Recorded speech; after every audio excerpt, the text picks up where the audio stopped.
Hey guys, tonight we're sailing into the part of the pirate story nobody puts on a lunchbox. The retirement plan. Not the flag, not the cutlass, not the parrot, the part that came after. The part where a man who spent 3 years robbing ships on the Spanish Main had to figure out what to do with the rest of his Tuesday. We're talking about the King's Pardon of 1717, a piece of paper that could turn a wanted criminal into a free man for the price of a signature. We're talking about pieces of 8, the actual coin in pieces of 8, and why almost none of it ever ended up buried under an X.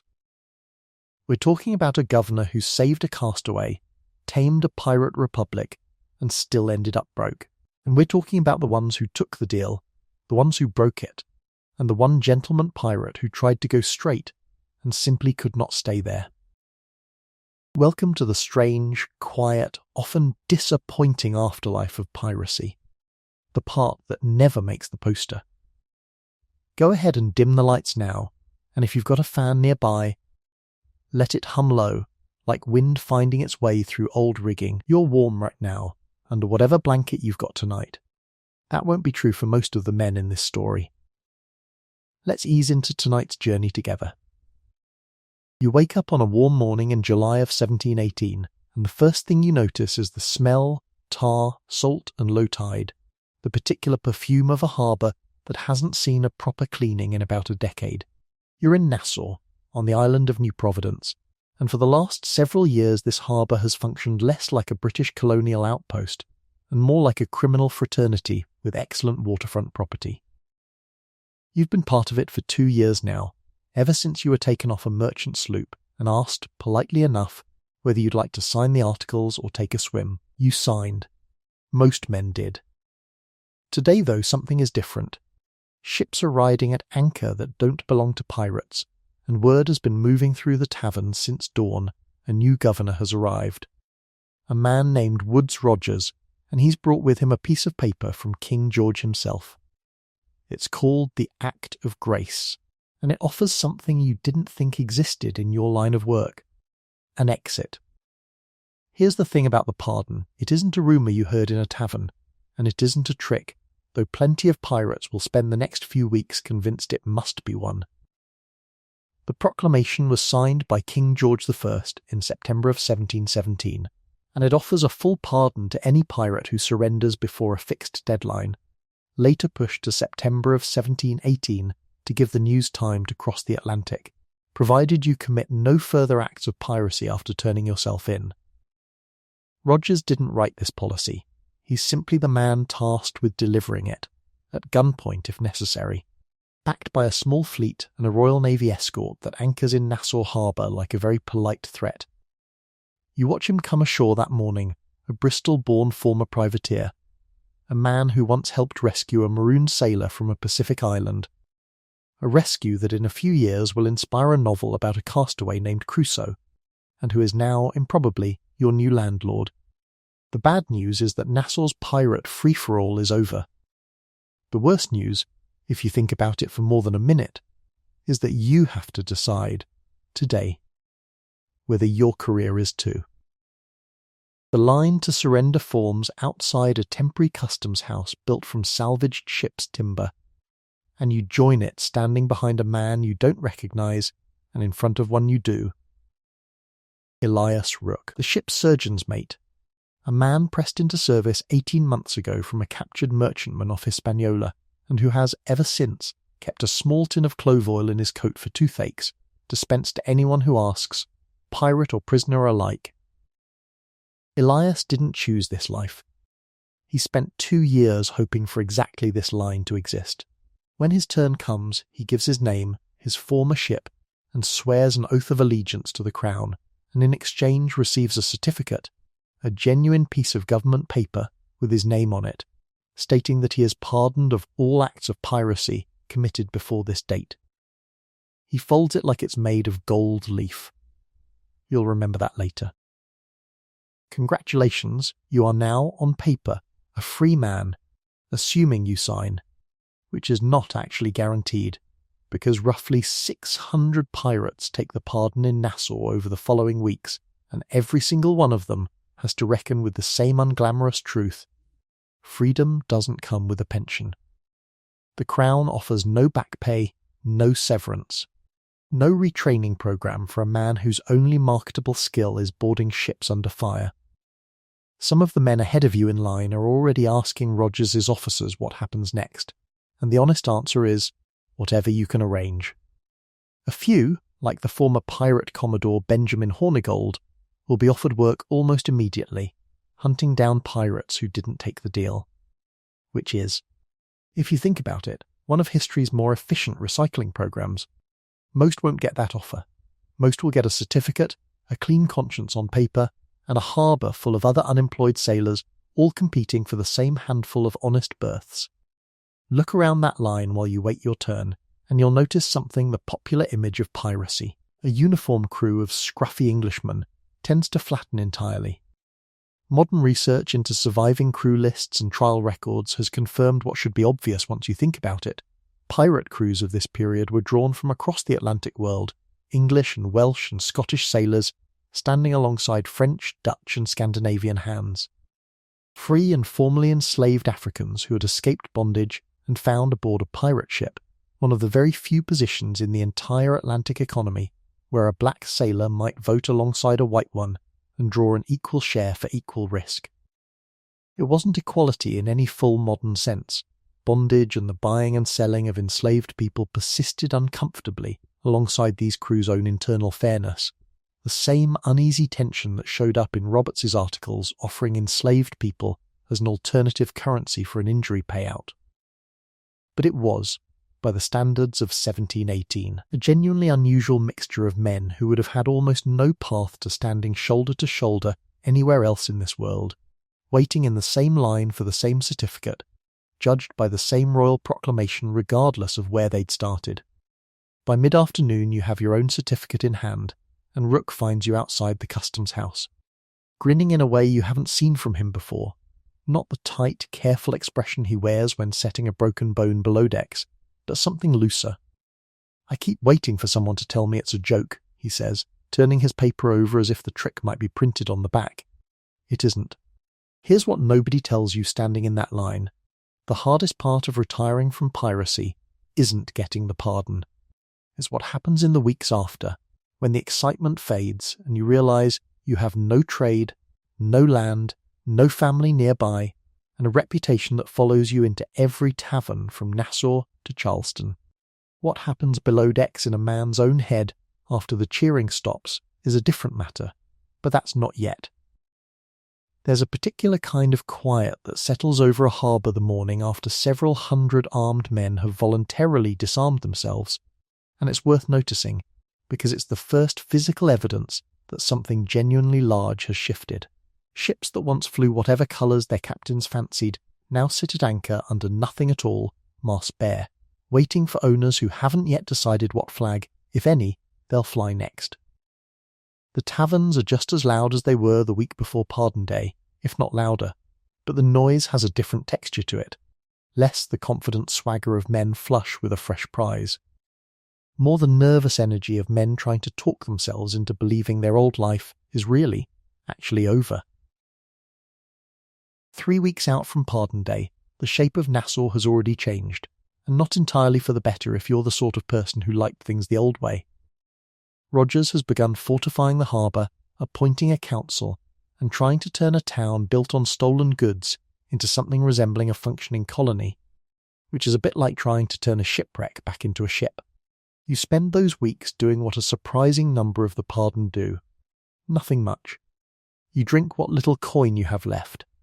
You repair nets for a fisherman who pays you a fraction of what a single captured prize used to bring in an afternoon. Rook, meanwhile, has found actual work. Nassau needs a surgeon's mate more than it needs another idle deckhand, and within a month he's treating fevers and broken fingers for real wages, the first honest pay he's drawn since before he was taken. It's a small thing. It matters enormously to him.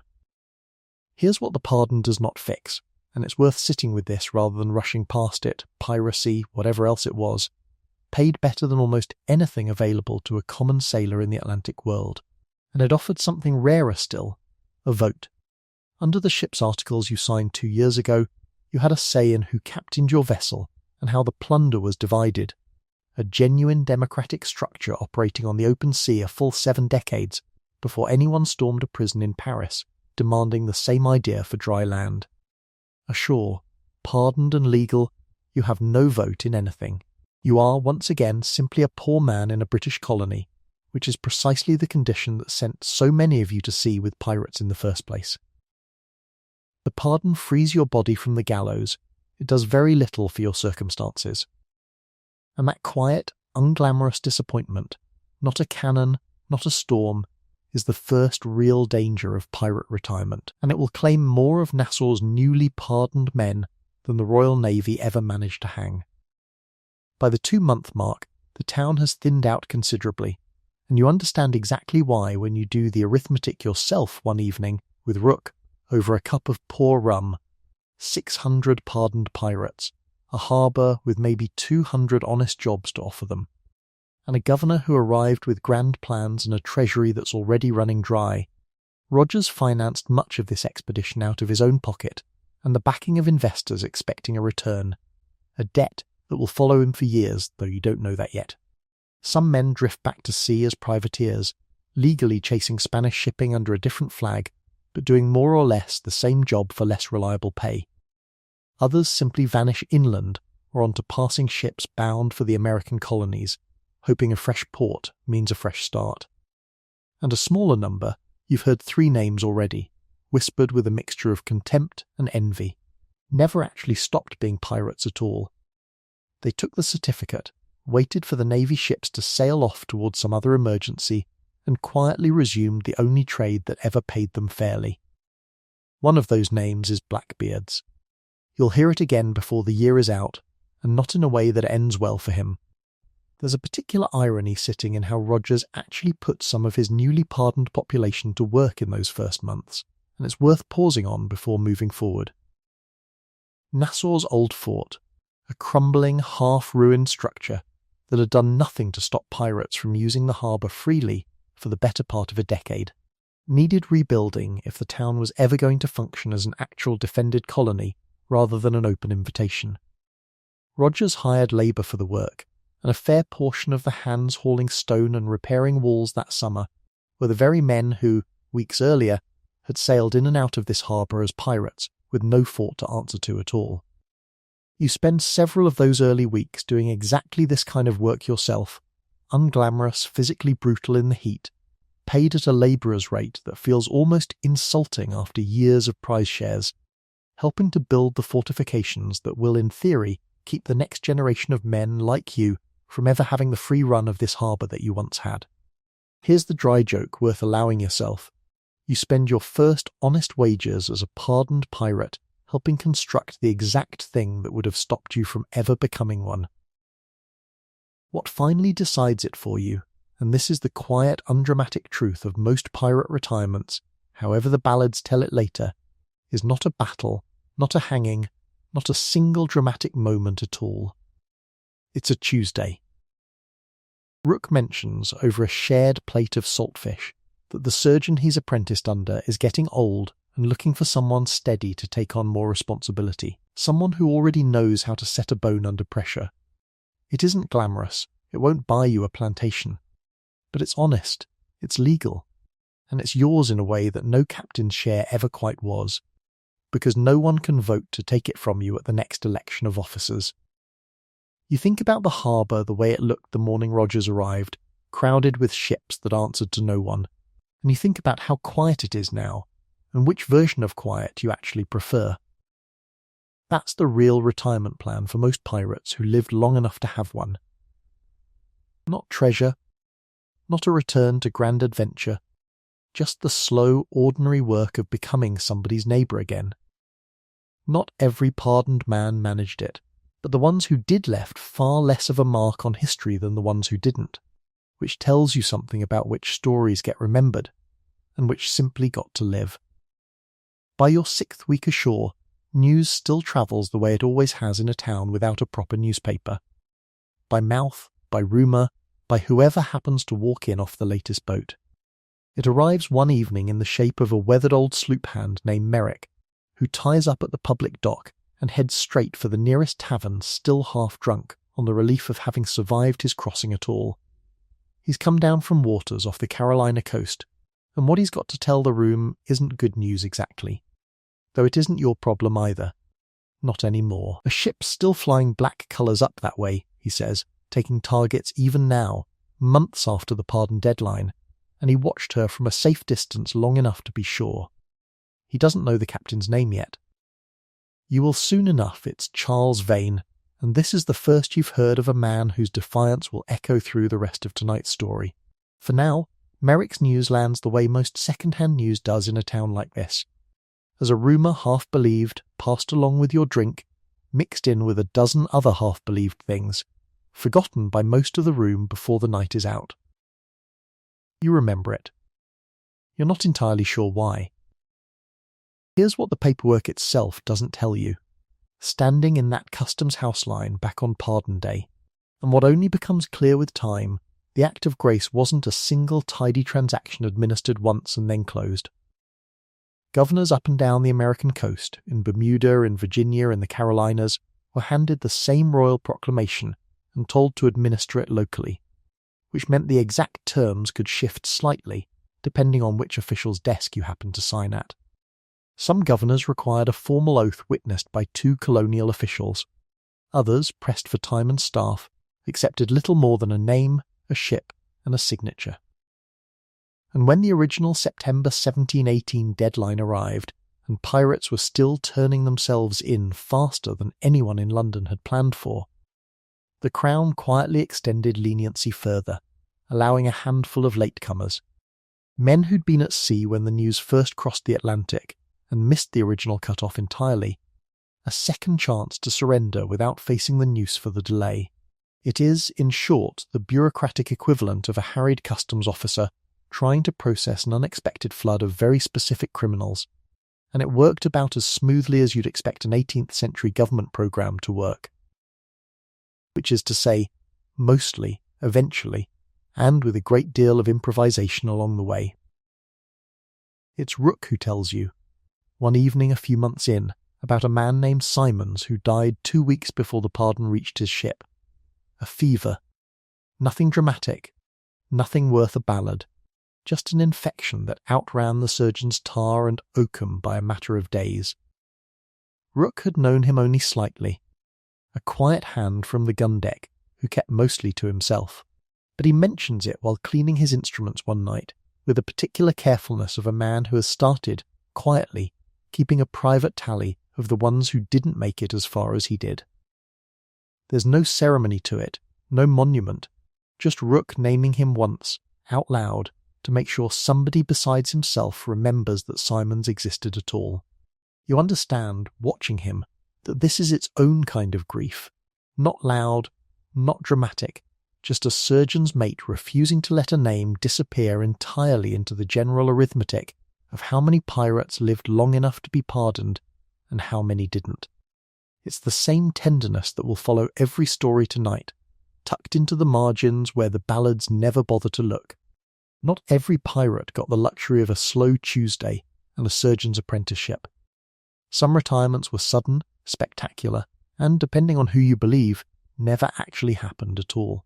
In September of 1695, somewhere off the coast of India in the Arabian Sea, a 52 gunship called the Fancy ran down a target that would make her captain the most famous pirate never caught in the history of the trade. Her name was the Ganges Sawai, and she belonged to the Mughal Emperor Aurangzeb, an enormous armed treasure ship returning from Mecca, loaded with pilgrims and, by most estimates, somewhere in the neighbourhood of £600,000 sterling in gold, silver and jewels. The battle lasted hours. One of the Ganges Sawai's own cannons burst during the fighting, killing several of her gunners before the pirates ever boarded. What happened after the boarding is uglier than most pirate legends care to dwell on. Accounts from survivors describe days of looting, violence and assault against the passengers, and whatever romance clings to this story does not extend to that part of it. The man who led that boarding party was an Englishman named Henry Every, and when it was over, he did something almost no pirate in recorded history managed to do afterward. he got away with it completely. This is the story of Henry Every, the pirate who pulled off the richest single heist in the entire Golden Age of Piracy and then simply disappeared, and whose vanishing act became, in its own strange way, more famous than the crime itself. Every had been a slave ship first mate turned mutineer before the Ganges Sawai job, taking over a vessel called the Charles II in 1694 and renaming her the Fancy. The raid on the Mughal treasure ship the following year set off a diplomatic catastrophe out of all proportion to a single pirate raid. Emperor Aurangzeb was furious enough that the English East India Company's entire trading position in India was briefly threatened, and the company, desperate to protect its business, pressured the Crown into issuing what was essentially history's first worldwide manhunt.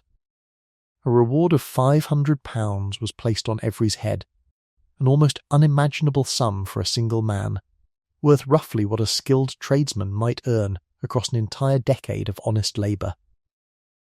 Here's what should have happened next.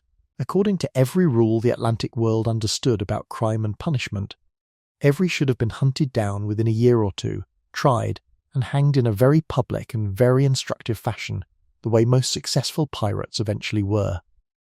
Instead, something happened that terrified every East India merchant far more than the robbery itself. He vanished. Completely, historical accounts place the Fancy briefly in the Bahamas, where Every and his crew allegedly bribed the governor of the time for safe harbour and quietly split their fortunes before scattering. Some crewmen were later caught and hanged in England, providing testimony at trial that gives historians most of what's actually known about the raid. But Every himself was never definitively seen again. No trial, no confession, no body, no grave. For a criminal that famous, with that large a bounty on his head, the total absence of a documented ending is almost stranger than any legend that grew up to fill the gap. And fill the gap, people did. Within a decade, popular pamphlets and ballads had turned Every into king of the pirates, supposedly ruling a fortified pirate utopia on Madagascar called Libertalia, a free, egalitarian pirate kingdom governed by its own democratic laws, no masters, no monarchs, treasure shared equally among all. It's a wonderful story.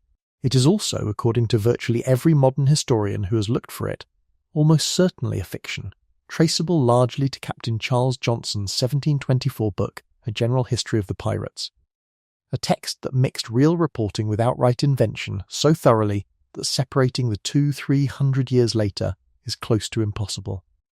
There is no solid documentary evidence that Libertalia ever existed as described. What's far more likely, based on the fragmentary trial testimony of Every's captured crewmen, is a much smaller, sadder ending. Some of his men were caught trying to spend suspiciously large quantities of foreign gold in English and Irish ports, arrested and hanged in 1696. While Every himself may have simply lived out his remaining years as an anonymous, ordinary, and quietly terrified man, spending his fortune carefully enough never to attract notice. That's the part the legend leaves out, and it's worth sitting with, because it says something true about what successful retirement from piracy actually required. The pirates who got away with the crime weren't the ones who lived like kings afterward. They were the ones who disappeared into total deliberate anonymity, spending nothing conspicuous, telling no one, becoming nobody in particular in some port where nobody thought to look.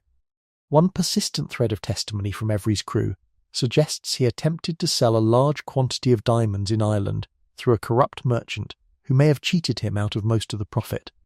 If true, it means the greatest pirate haul in recorded history may have ended not with a palace on Madagascar, but with an ageing Englishman getting swindled by a fence and dying brocand. Unremarked, sometime around the turn of the 18th century, in a country churchyard nobody bothered to mark. Even his name turns out to be less solid than the legend requires. Surviving correspondence and depositions from the manhunt refer to him under several variant spellings: Avery, Every, and in at least one document connected to his crew's later movements. The alias, Henry Bridgman, apparently adopted at some point after the raid to help him move through ports without immediately announcing himself as the most wanted man in the English-speaking world. It's a small, almost mundane detail, and that's exactly what makes it worth including. The most famous pirate never caught may have spent his final years under a name so unremarkable that nobody researching Parish records 3 centuries later would think to look twice at it. A man who wanted to disappear from Henry Every needed only to stop being Henry Every, and the evidence suggests that's more or less what he did.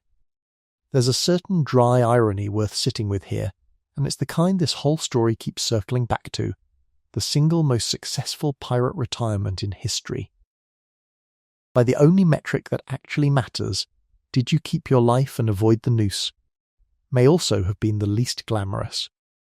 No treasure island, no fortress, no pirate throne, just a man erasing himself so thoroughly that 3 centuries of historians, genealogists and treasure hunters have never conclusively found where, or even whether, he died.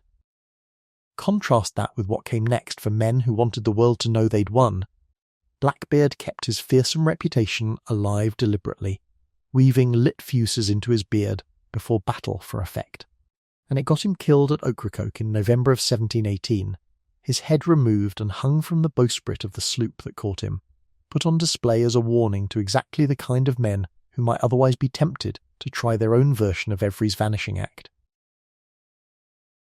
The £500 bounty on Every's head was never claimed, as far as any surviving record shows, not because nobody wanted the money, but because nobody could ever prove they'd found him. Treasure hunters and genealogists have chased his name for 300 years since, occasionally producing men in obscure parish records with plausible names and suspicious timelines. None of it ever conclusive. In a trade defined by short careers and public executions, the average working life of a Golden Age pirate, from first act of piracy to death or capture, is generally estimated at only 2 or 3 years. Henry Every may be the only man who ever fully retired on his own terms and simply kept the secret. Whether that counts as the greatest pirate story ever told, or simply the emptiest one, depends on what you think retirement is actually supposed to look like. Every man in the rest of tonight's story would have taken that trade in a heartbeat, if only the price of anonymity hadn't been quite so total. To understand how a single ship's captain managed to become the most wanted man in the English-speaking world, it helps to understand the route Every was actually sailing, because it wasn't a random gamble on the open ocean. Historians now call it the Pirate Round, a well-worn circuit running from the Americas down around the Cape of Good Hope and into the Indian Ocean, chasing the annual convoys of Mughal pilgrim ships and East India Company merchantmen that made the profitable but predictable run between India and the Red Sea. By the 1690s, it was practically an open secret among sailors. Colonial ports from New York to Rhode Island had quietly become havens where pirate round captains could resupply, sell stolen Indian silks and coin, and slip back out to sea with barely a question asked, provided the right harbour official received the right envelope of silver first. Every wasn't improvising a heist. He was following a route other captains had already proven profitable, on a ship built for exactly this kind of long, patient hunting. It's worth pausing on why this particular hunting ground was so lucrative to begin with. The Mughal Empire under Aurangzeb controlled one of the wealthiest economies on the planet at the close of the 17th century, and the annual pilgrim convoy sailing to and from Mecca doubled as a floating treasury, carrying not just religious pilgrims but merchants and their goods, and often substantial quantities of gold intended for trade along the route. English, Dutch and French merchants in India depended enormously on staying in the Mughal court's good graces to keep their own trading privileges intact, which is exactly why a single raid by an English-flagged crew threatened consequences reaching far beyond Every's own crew and his own fate. He also wasn't sailing alone, which is a detail the lone Pirate King version of the story tends to drop entirely. By the time the fancy caught up with the Mughal convoy in September of 1695, Every had assembled something closer to a small pirate fleet. Several other captains, commanding ships with names like the Amity, the Dolphin, and the Portsmouth Adventure, had fallen in alongside him. Drawn by the scale of the prize everyone knew was coming. It took that combined firepower to bring down a ship the size of the Ganges Sawai, which by most accounts carried somewhere in the range of 80 guns of her own, and a crew and complement of passengers, numbering in the hundreds. The diplomatic fallout landed on more than just Evry's own reputation too. English East India Company factors stationed in India were arrested and briefly imprisoned by furious Mughal officials in the raid's aftermath, and company leadership in London spent months in genuine terror that Emperor Aurangzeb might simply revoke England's trading rights across the entire subcontinent as punishment for a crime committed by men the company had no actual control over. The 6 crewmen of Evry's, who were eventually caught, tell their own strange, overlooked story about how uncertain the law itself was about what to do with men like this. Brought to trial in London in October of 1696, they were initially tried on the specific legal theory that they had committed piracy against the Mughal emperor's ship and subjects, and the jury, to the horror of the Crown's prosecutors, returned a verdict of not guilty, apparently unconvinced that a crime committed against a foreign ruler's property, however brutal cleanly fit English piracy law as written. It was a genuine embarrassment, a legal loophole nobody in the prosecution had anticipated, and it forced the Crown into an unusual second trial on different, more narrowly drawn charges relating to the seizure of the ship itself rather than the assault on its passengers. That second attempt succeeded, and all 6 were convicted and hanged at Execution Dock in London in November of 1696. Here's what's worth sitting with. Even the machinery built specifically to punish men like Evry didn't quite know, on the first attempt, how to actually convict them. A small, telling crack in the era's confident public image of swift and certain pirate justice. That terror is precisely why Evry's name spread so far, so fast, and so luridly. The company needed the public to see this as an isolated, monstrous act by a rogue criminal, not evidence that England's entire colonial trading system rested on ships it couldn't fully police. And pamphlet writers were only too happy to supply the monstrous individual the story needed. Within a few years, cheap printed pamphlets with titles like The Life and Adventures of Captain John Avery were circulating throughout English coffeehouses, and by 1712 a playwright, also confusingly, named Charles Johnson, though a different man entirely from the author of the later general history, had turned the legend into a stage production called The Successful Pirate, performed in London to audiences who came specifically to watch a fictionalised Evry rule his invented island kingdom in dramatic, larger-than-life fashion. Here's the dry joke worth allowing yourself. The safest place in the entire British Empire to be Henry Evry 3 centuries ago may well have been sitting anonymously in the audience of his own hit play, watching strangers applaud a man who no longer existed anywhere but on that stage. If Henry Evry proves that some pirates could vanish with everything intact, the next part of this story is about the men who couldn't vanish at all, because retirement, for most pirates, wasn't a choice made with a fortune in hand. It was a choice made for you, by a cutlass, a cannonball, or a moment's bad luck, and it came with a bill attached. You're standing on the gun deck of a sloop somewhere off the coast of the Carolinas, and the smell hits you before anything else does, gunpowder smoke thick enough to taste, mixed with the copper tang of blood on warm planking, a combination you've grown unfortunately used to. The fighting has stopped for now. What's left is the counting. Who's still standing, who isn't, and, the part nobody warns you about when you first sign the articles, who's going to need to be paid. Because here's the thing about pirate crews that separates them from almost every other workplace in the 18th century Atlantic. Your ship, unlike the Royal Navy, unlike any merchant vessel you ever sailed on before this, has a written insurance policy for exactly this moment. It's called the ship's articles, and it was signed by every man aboard, including you, before this voyage ever began. According to articles drawn up aboard pirate vessels captured and recorded during trials in the 1720s, the articles of Bartholomew Roberts's crew and John Phillips's crew both survive in something close to their original form, preserved because they were entered as evidence against the men who wrote them. The compensation scale for injury was specific, negotiated, and taken seriously. Lose your right arm in a fight, and the articles of Roberts's ship promised 600 pieces of 8, or 6 enslaved people as an alternative form of payment, a detail that should trouble you as much as it should impress you, since it means even a crew's own internal justice system was tangled up in the same slave economy it sometimes offered refuge from.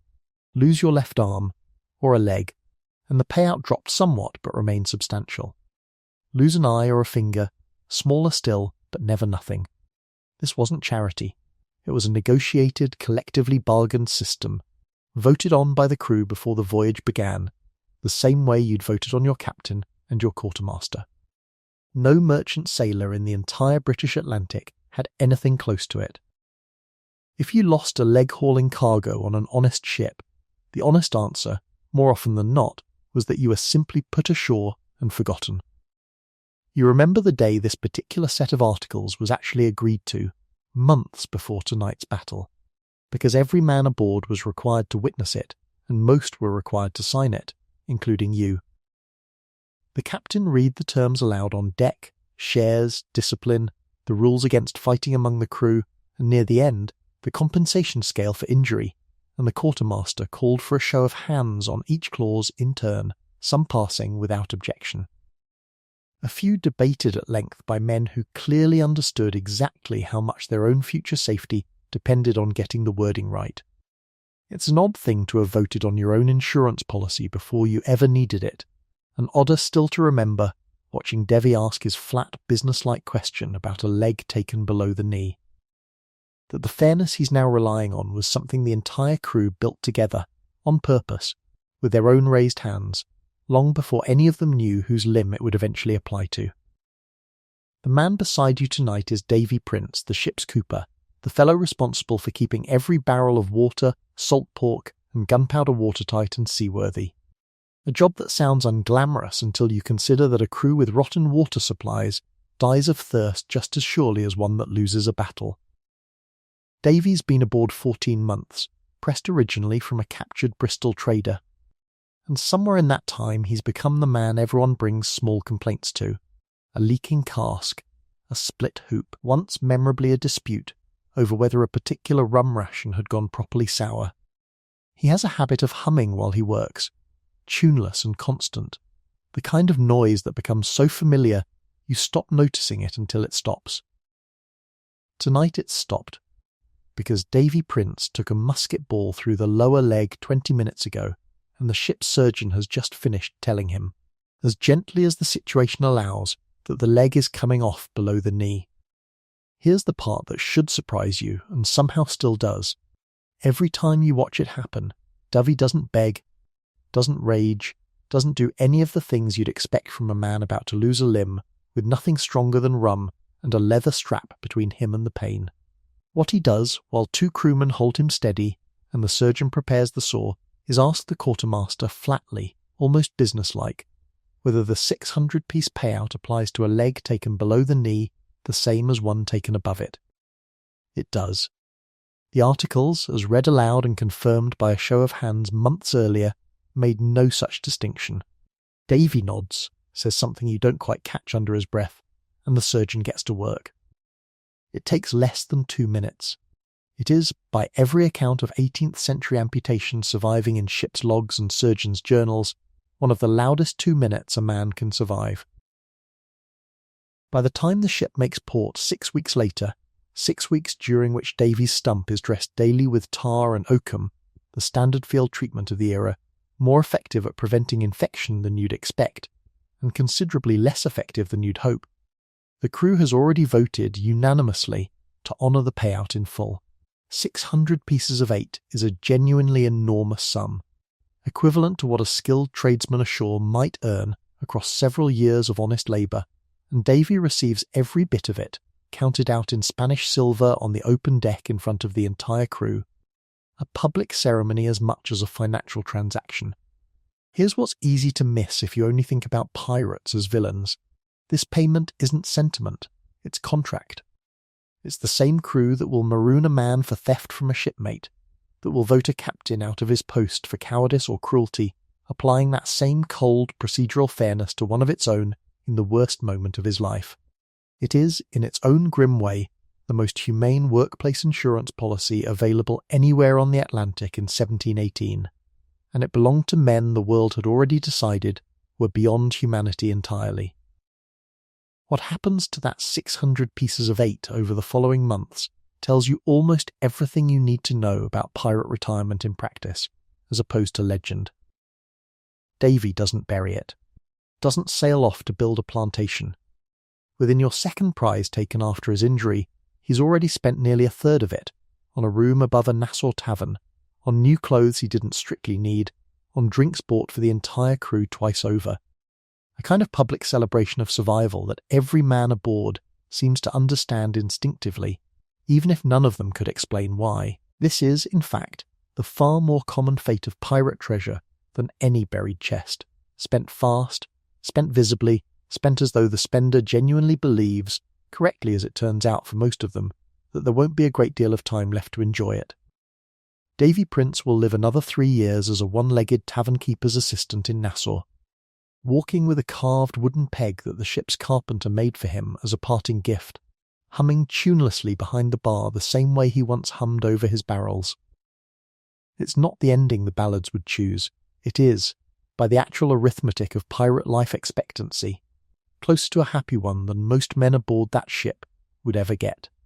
Not every injured pirate got Davy's version of the story, and it's worth being honest about the ledger's other side before moving on. The articles promised compensation. They did not promise a cure.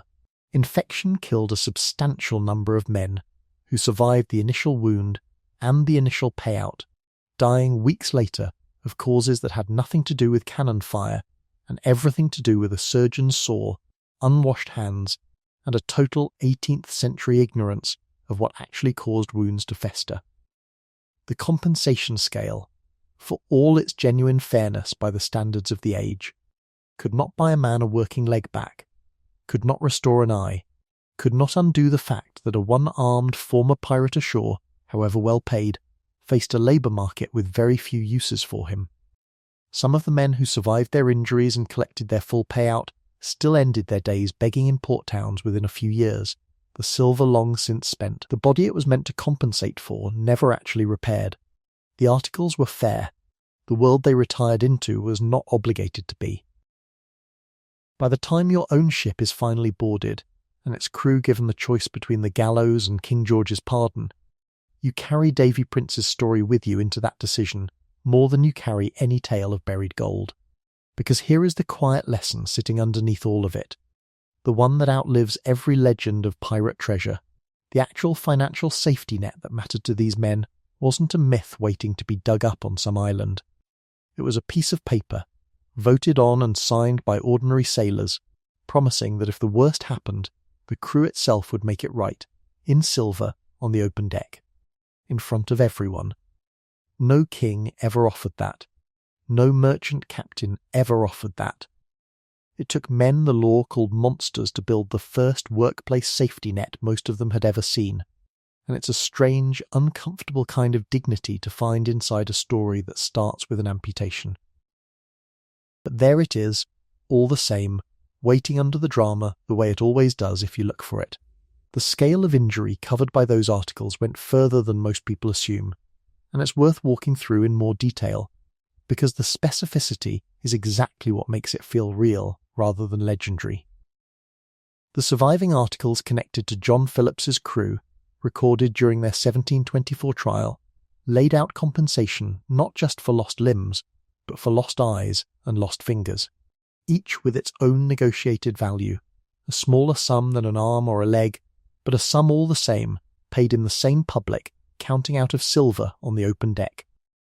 Compare that to the standard treatment of an injured hand aboard an honest Royal Navy vessel of the same period, where a maimed sailor might, if he was fortunate and his captain inclined to bother with the paperwork, eventually receive a modest pension from the Chatham Chest, a naval relief fund chronically underfunded and notoriously slow to pay out, sometimes taking years to process a single claim.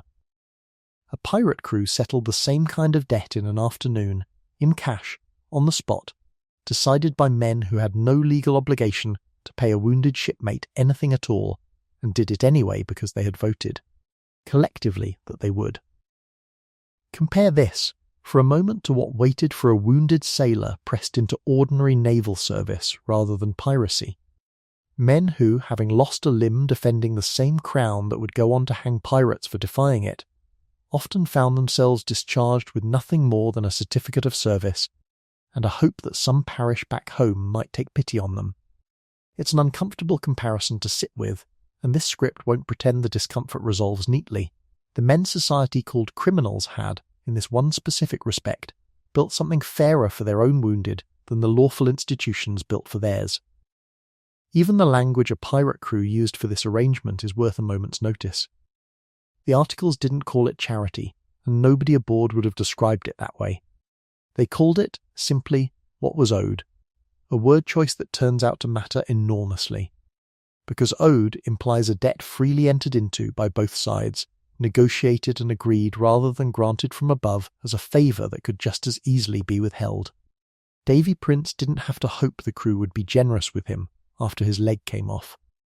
He had only to remind them what they'd already promised, months earlier, with their own raised hands. It's worth being honest, too, about what the articles didn't cover, because the fairness had its limits, and pretending otherwise would flatten a genuinely complicated picture. The compensation scale applied to injury in battle, or in the ordinary hazards of the trade, it did not extend to a man who lost a limb through simple carelessness, nor did it typically extend the same generosity to punishment. A pirate crew that voted to maroon a shipmate for theft or cowardice, stranding him on some isolated spit of sand with a pistol, a small ration of water, and little else, showed him no such mercy, because marooning was itself the punishment, deliberately calibrated to be a slow, uncertain death rather than a quick one. The same democratic machinery that built one of the fairest injury compensation systems in the entire 18th century Atlantic could, with an equally sincere vote, sentence a man to the cruelest ending available to it. Fairness, on a pirate ship, cut in both directions, and it's worth resisting the urge to romanticize one side of that ledger without acknowledging the other. The surgeon himself is worth a moment's attention, because his tools and his training explain exactly why an amputation could be survived at all in these conditions. A ship's surgeon of this period pressed men, more often than not, much like Elias Rook back in Nassau, since qualified medical men rarely volunteered willingly for a pirate crew, worked with a kit that would have looked entirely familiar to a battlefield surgeon of the same era, a bone saw, a tourniquet fashioned from rope or leather, a needle and waxed thread for closing what could be closed, and precious little in the way of pain relief beyond rum, and occasionally, if the ship's hold happened to carry it as captured cargo, a dose of opium or laudanum. Speed mattered more than gentleness. A skilled surgeon could complete a leg amputation in well under 2 minutes, and that speed, brutal as it sounds, was itself a mercy. Every additional second under the saw was another second of unanesthetized agony, and every surgeon aboard understood that his patient's survival depended as much on how fast he worked as on how cleanly. It's a strange thing to call skillful, watching it happen. It was, by the medical standards of 1718, exactly that. Davy reappears in your memory again roughly a year after his injury, this time not as a wounded man, but as the one steadying somebody else. A new hand aboard your ship, a boy barely past 15, taken off a Spanish coastal trader only weeks earlier.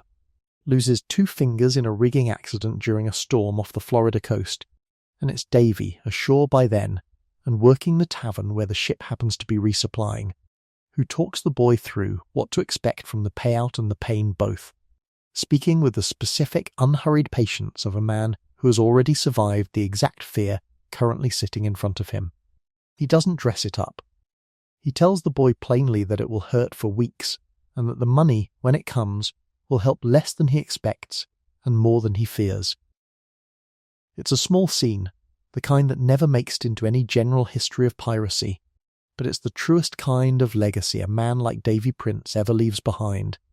Not a fortune, not a flag, just one frightened boy who got through a bad night a little easier because somebody who'd already survived it took the time to say so.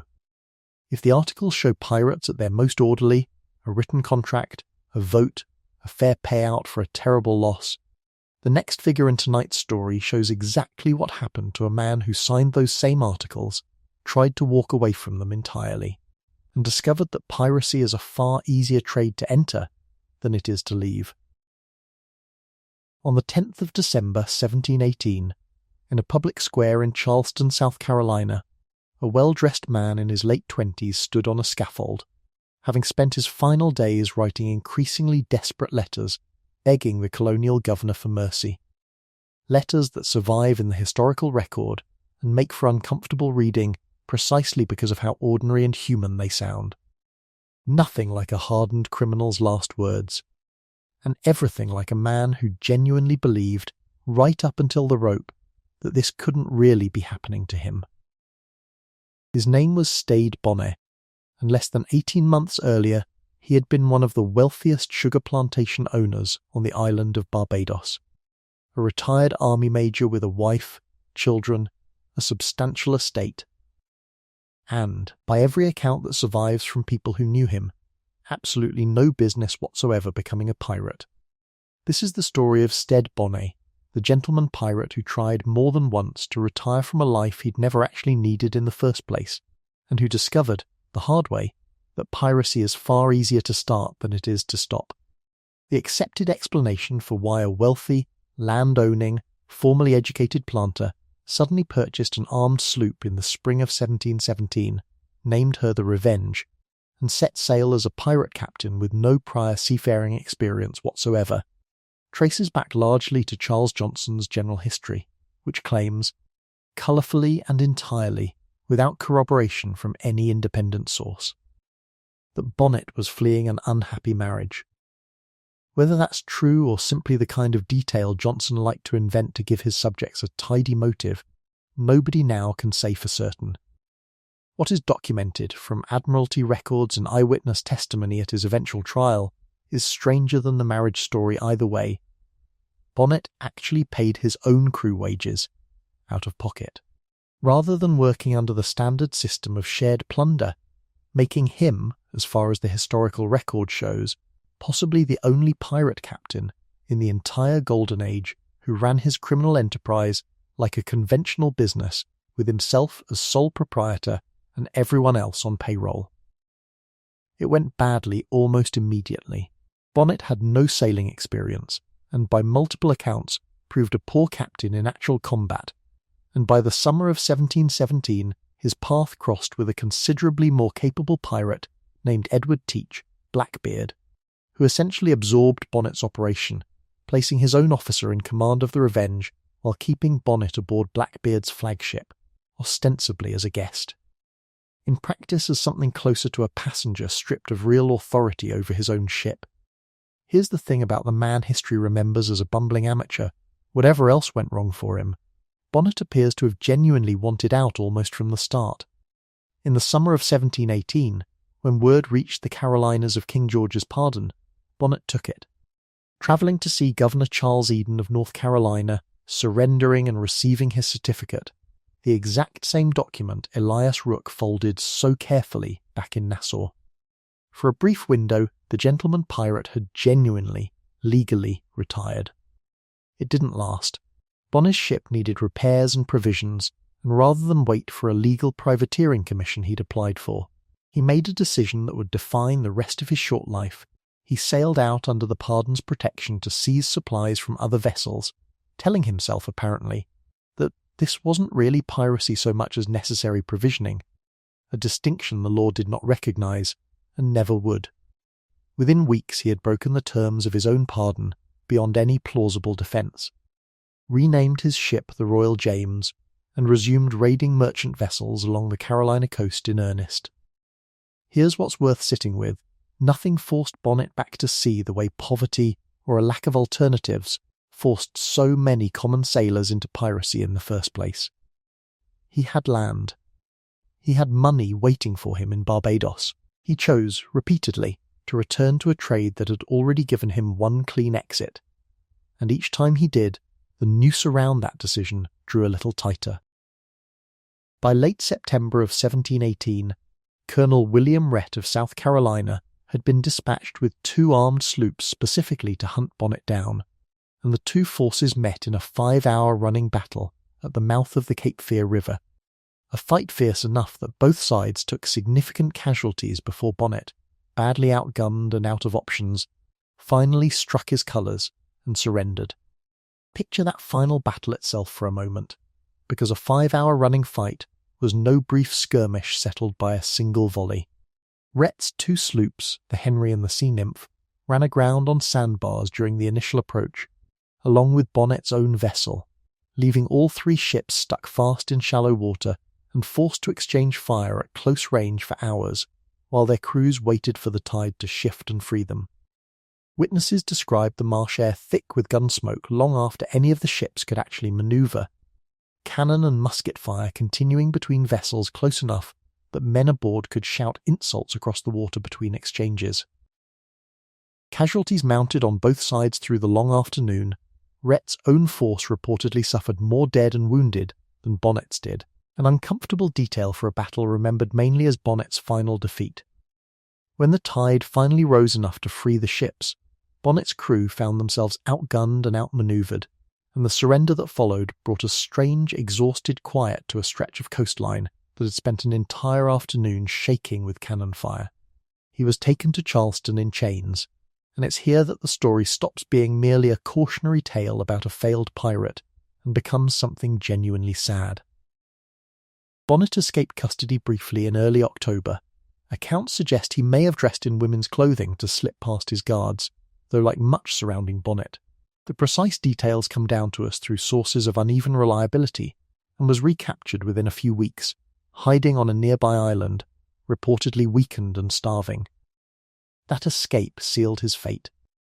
Whatever sympathy the court might have extended to a first-time offender evaporated entirely once he'd broken custody. What happened next is the part the popular legend usually skips, because it complicates the tidy image of Bonnet as either a harmless bumbler or a hardened criminal. Awaiting trial and then awaiting execution, Bonnet wrote a series of letters to Governor Robert Johnson of South Carolina, begging for clemency in terms that read, even 3 centuries later, as genuinely desperate rather than performed, invoking his family, his prior good character, his willingness to leave the colonies forever and never return to piracy if only his life were spared. None of it worked. He was found guilty at trial in November, and on the 2nd of December 1718, in front of a crowd historical accounts describe as unusually large and unusually moved.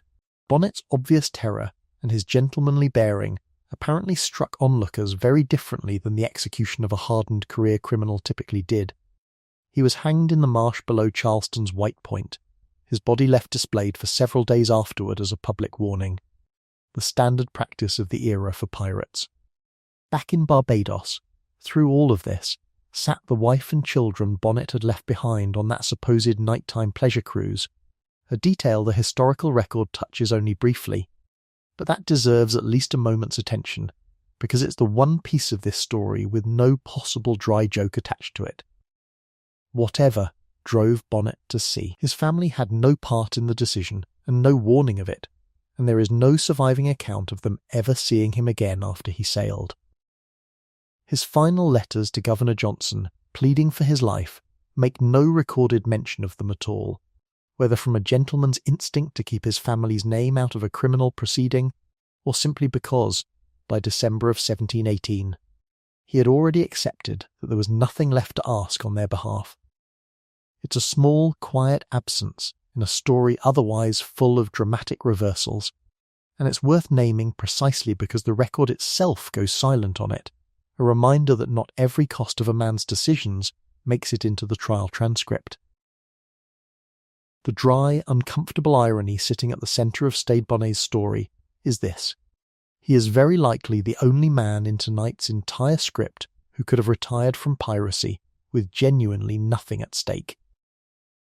He had wealth waiting for him that no pardon could touch, no debts forcing his hand, no crew depending on his next prize to eat. Every other pirate in this story who wanted to quit had practical reasons pulling them back to sea, poverty, a lack of any other trade, the simple math of a labour market with no place for a former pirate. Bonnet had none of those excuses, and he went back anyway, twice, and it killed him. Compare that to Henry Every, vanishing into total anonymity with a fortune and never being heard from again, or even to Davy Prince, a cooper with one leg pouring drinks behind a Nassau bar. Both of them, in their very different ways, managed something Bonnet never could. They knew how to stop. Whatever drove Bonnet back to the Royal James after he already held his pardon in hand, the record can't say for certain, and Johnson's colourful account of an unhappy marriage remains exactly what it's always been: a story, not a documented fact.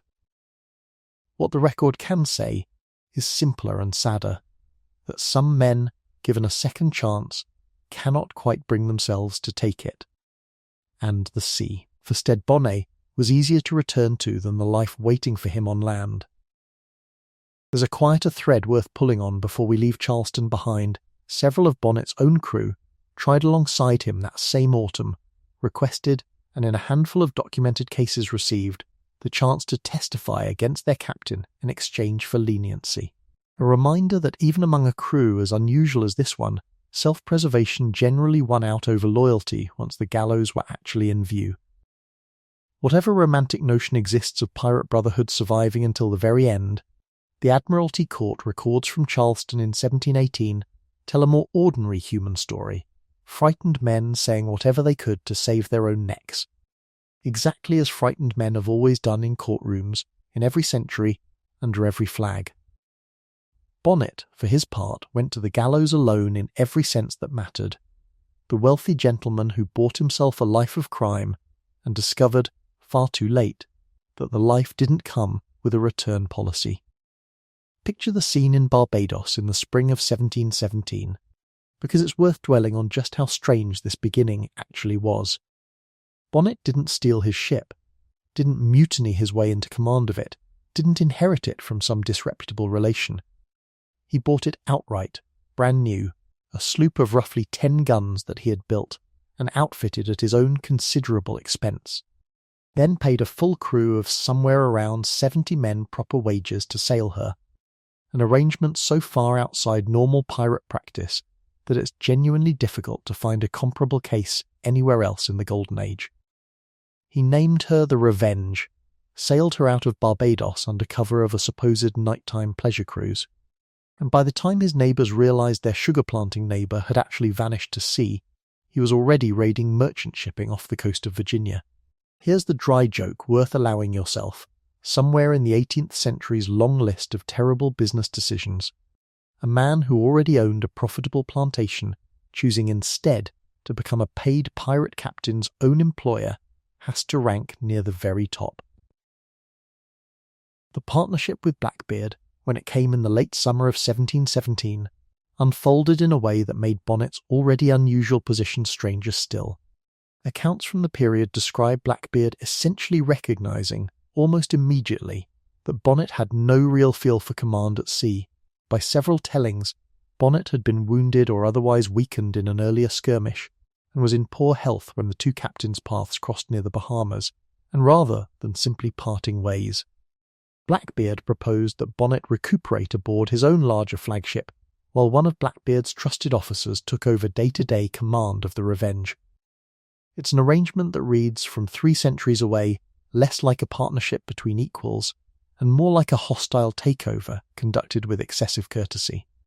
By the time Blackbeard staged his infamous blockade of Charleston Harbour in May of 1718, holding the port's shipping hostage for several tense days, in exchange for a chest of medical supplies, an episode that terrified the entire Carolina coast, Bonnet was no longer meaningfully in command of anything at all, a gentleman investor who had somehow lost control of the very criminal enterprise he'd personally financed. There's a telling detail from this stretch of Bonnet's story worth including.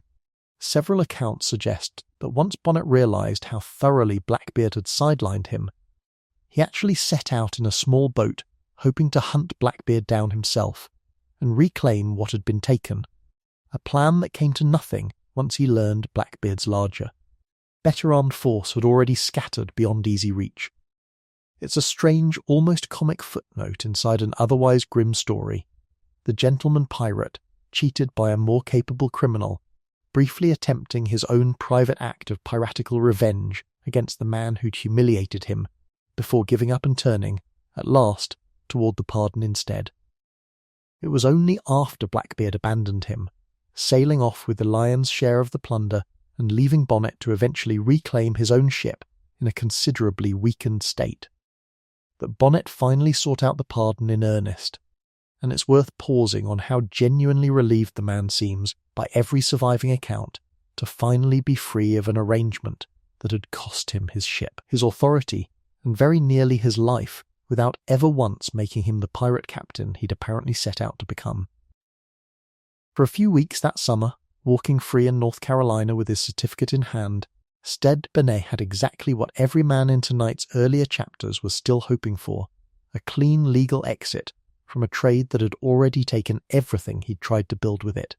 What happened to that brief, genuine freedom is the part of his story that still stings 300 years later, not because he lacked the chance to keep it, but because, unlike almost anyone else in this entire script, he had it fully in hand and let it go anyway. From a gentleman who couldn't stay retired, we turn now to the question of what pirates were actually retiring on in the first place, and it's here that the popular imagination and the historical record part weighs most dramatically, because almost none of it involved a shovel. You're standing in the hold of a captured merchantman with your fellow crew, and the smell down here is different from the gun deck. Dust, dry wood, and the faint metallic tang of coin, thousands of individual silver pieces shifted into open casks and canvas sacks for the count. This is the moment every version of the pirate story wants to be about: the treasure. But here's the setup you need before the subversion arrives, because the popular image is almost entirely wrong. What you're looking at isn't gold doubloons in a chest with a skull carved into the lid. It's Spanish silver, specifically pieces of 8, officially called reales de ocho, minted in enormous quantities at the Spanish colonial mints of Mexico City and Potos throughout the 17th and 18th centuries. Each coin worth 8 silver reals, which is where the name comes from, and which is also, coincidentally, the origin of the term 2 bits for a quarter of a dollar, since a piece of 8 could be physically cut into 8 wedge-shaped pieces, each wedge worth 1 real. Here's the subversion. Almost none of this coin ever went into the ground. The image of pirates burying treasure and drawing elaborate maps back to it is, according to essentially every historian who has seriously studied the Golden Age, a myth with almost no basis in actual pirate behaviour, with one enormous, famous, and thoroughly documented exception we'll get to shortly. The overwhelming majority of pirate crews divided their plunder immediately, by the terms of the articles they'd signed, and spent it just as immediately in whatever port would have them. Nassau's taverns, brothels, and gambling houses during the height of the Pirate Republic weren't rumour, colonial officials wrote home repeatedly, appalled. Describing a town where fortunes changed hands over a single night of drink and dice. The reason for this isn't recklessness so much as arithmetic. The average working pirate, as established earlier, survived in the trade for perhaps 2 or 3 years before death, capture, or pardon ended the career. If you genuinely believed, correctly as it turned out for most men in this line of work, that you might not live to see next spring, burying your silver for some hypothetical future self made considerably less sense than spending it while you had hands to spend it with. The man beside you counting coin tonight is Nathaniel Combe, your ship's quartermaster, a role worth explaining, because it's one of the clearest pieces of evidence for how seriously pirate crews took fairness in the division of plunder. Unlike a merchant ship or a naval vessel, where the captain held near total authority, a pirate ship's quartermaster was elected separately from the captain, specifically to act as a check on him, particularly regarding the division of loot and the treatment of the crew. Combe takes this job with the seriousness of a man auditing a bank, weighing shares on a small brass scale he keeps wrapped in oilcloth, calling out amounts aloud so the entire crew can verify the count together. He has a habit, whenever a dispute arises over a coin that looks slightly underweight or clipped at the edge, of holding it up to the light and announcing, flatly, the king's face is still on it, so the king's value stands. A little ritual phrase the crew has heard so often, it's become something between a joke and a genuine article of faith. Under most cruise articles, and we know the specifics from surviving documents connected to captured pirates' trials in the 1720s, the captain and quartermaster typically received a larger share, often something in the range of 1.5 to 2 shares, where an ordinary crewman received 1, still a far flatter distribution than existed almost anywhere else in the Atlantic maritime economy. Where a merchant captain might earn many multiples of an ordinary sailor's wage, and the ordinary sailor had no vote in the matter whatsoever. Here's the thing worth pausing on. The flatness of that division was not generosity from above. It was demanded from below, negotiated and voted on before any voyage began, backed by the same crew that could vote a captain out of office for skimming too large a share for himself. Rule of 3, and it's not an exaggeration, a pirate crew was, compared to virtually anything else at sea in this period, more democratic, more transparent, and more collectively bargained than a merchant ship, a naval vessel, or, frankly, most governments any of these men had ever lived under. Not every hold you break into holds coin at all, and it's worth being honest about the darker end of what cargo meant in this economy. Some captured vessels carried human beings as cargo, part of the broader Atlantic slave trade that pirate ships operated alongside and sometimes preyed upon directly, seizing slave ships as prizes the same as any merchantman. What happened to the people aboard varied by crew and circumstance. Some pirate captains offered enslaved captives a place among the crew under the same articles everyone else sailed under, a genuine if narrow path to a kind of freedom. Others simply treated them as plunder to be sold onward at the next port, indistinguishable in the ship's accounting from a hold full of sugar or cloth.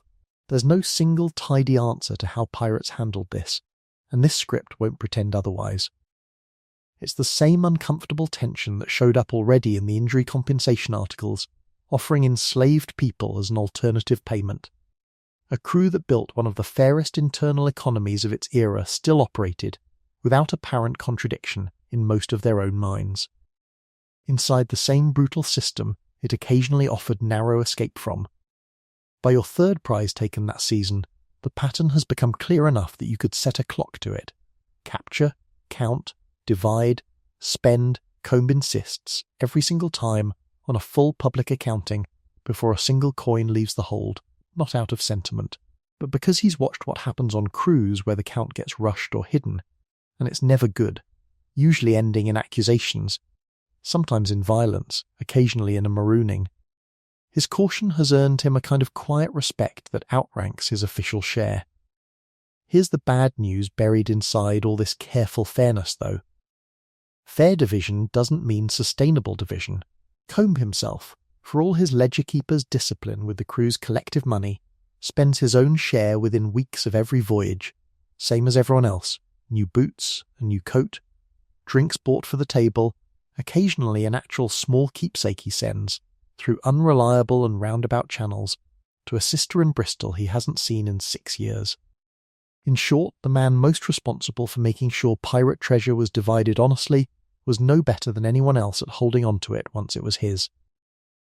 Which brings us to the exception that swallowed the myth whole and never let it go, Captain William Kidd. Unlike almost every other pirate in the historical record, Kidd is documented, beyond serious dispute. To have actually buried a portion of his treasure, specifically on Gardiner's Island off the eastern end of Long Island, in 1699, shortly before his arrest. Kidd wasn't hiding it from the authorities so much as attempting to use it as a bargaining chip. He'd learned he was wanted for piracy, and apparently believed a portion of surrendered treasure might help negotiate leniency for himself. It didn't work. The treasure was recovered by agents of Lord Bellamont, the colonial governor who had Kidd arrested, and was later used as physical evidence against him at his 1701 trial in London, where Kidd was convicted and hanged on the 23rd of May in a detail grim enough to have stayed in the record, precisely because it was unusual even by the standards of the day. The rope broke on the first attempt, and Kidd had to be hanged a second time. Here's what's worth sitting with. This single, well-documented burial, involving one specific pirate at one specific moment for one specific and rather desperate legal reason, is almost certainly the entire historical foundation on which 3 centuries of treasure map fiction was later built. By the time your own crew reaches its final port before scattering, some men taking the pardon, some sailing on, a few, like Combe, quietly disappearing into a merchant ship's crew under an assumed name, you understand something about the coin that the treasure map version of this story never gets around to telling. Pieces of 8 weren't a symbol waiting patiently under an X for some future adventurer. They were survival, spent within days by men who had excellent, well-founded reasons to believe there might not be a later. The real treasure of the pirate era isn't buried on some tropical island waiting to be found with a metal detector and a grainy old map. It's sitting, quite openly, in museum collections and shipwreck salvage catalogues today.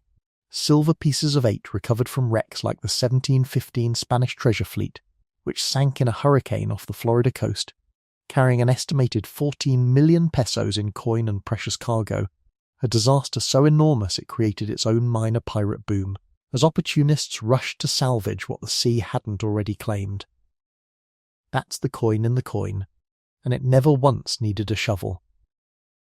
Coin was never the only cargo worth counting, and turning the rest of a captured hold into spendable money required its own quiet infrastructure, one that depended, more than most pirate stories admit, on the willing cooperation of supposedly respectable men ashore. Bolts of silk, casks of sugar, chests of indigo dye, entire ships themselves sold back into legitimate trade under new names and new papers. None of it moved without a receiving merchant somewhere, willing to ask no questions in exchange for a healthy cut of the profit. Nassau had no shortage of such men during its years as an ungoverned pirate haven, and further back, in the years surrounding Henry Every's own raid, colonial governors themselves were sometimes the ones taking the bribe. The governor of the Bahamas at the time, a man named Nicholas Trott, was widely believed by his own colonial superiors to have personally profited from harbouring and provisioning Every's crew as they scattered, an accusation serious enough to end his governorship, though like so much from this period, never quite proven cleanly enough to produce a conviction. Combe, watching a merchant in Nassau count out coin for a load of captured cloth without ever once asking where it came from, tells you flatly that the most important skill in this entire trade was never swordsmanship. It was knowing which respectable man in which port would happily look the other way for the right percentage. Hold one of these coins up to the light, the way Combe so often does, and you'd notice it doesn't look much like the tidy, perfectly round currency familiar from a modern pocket.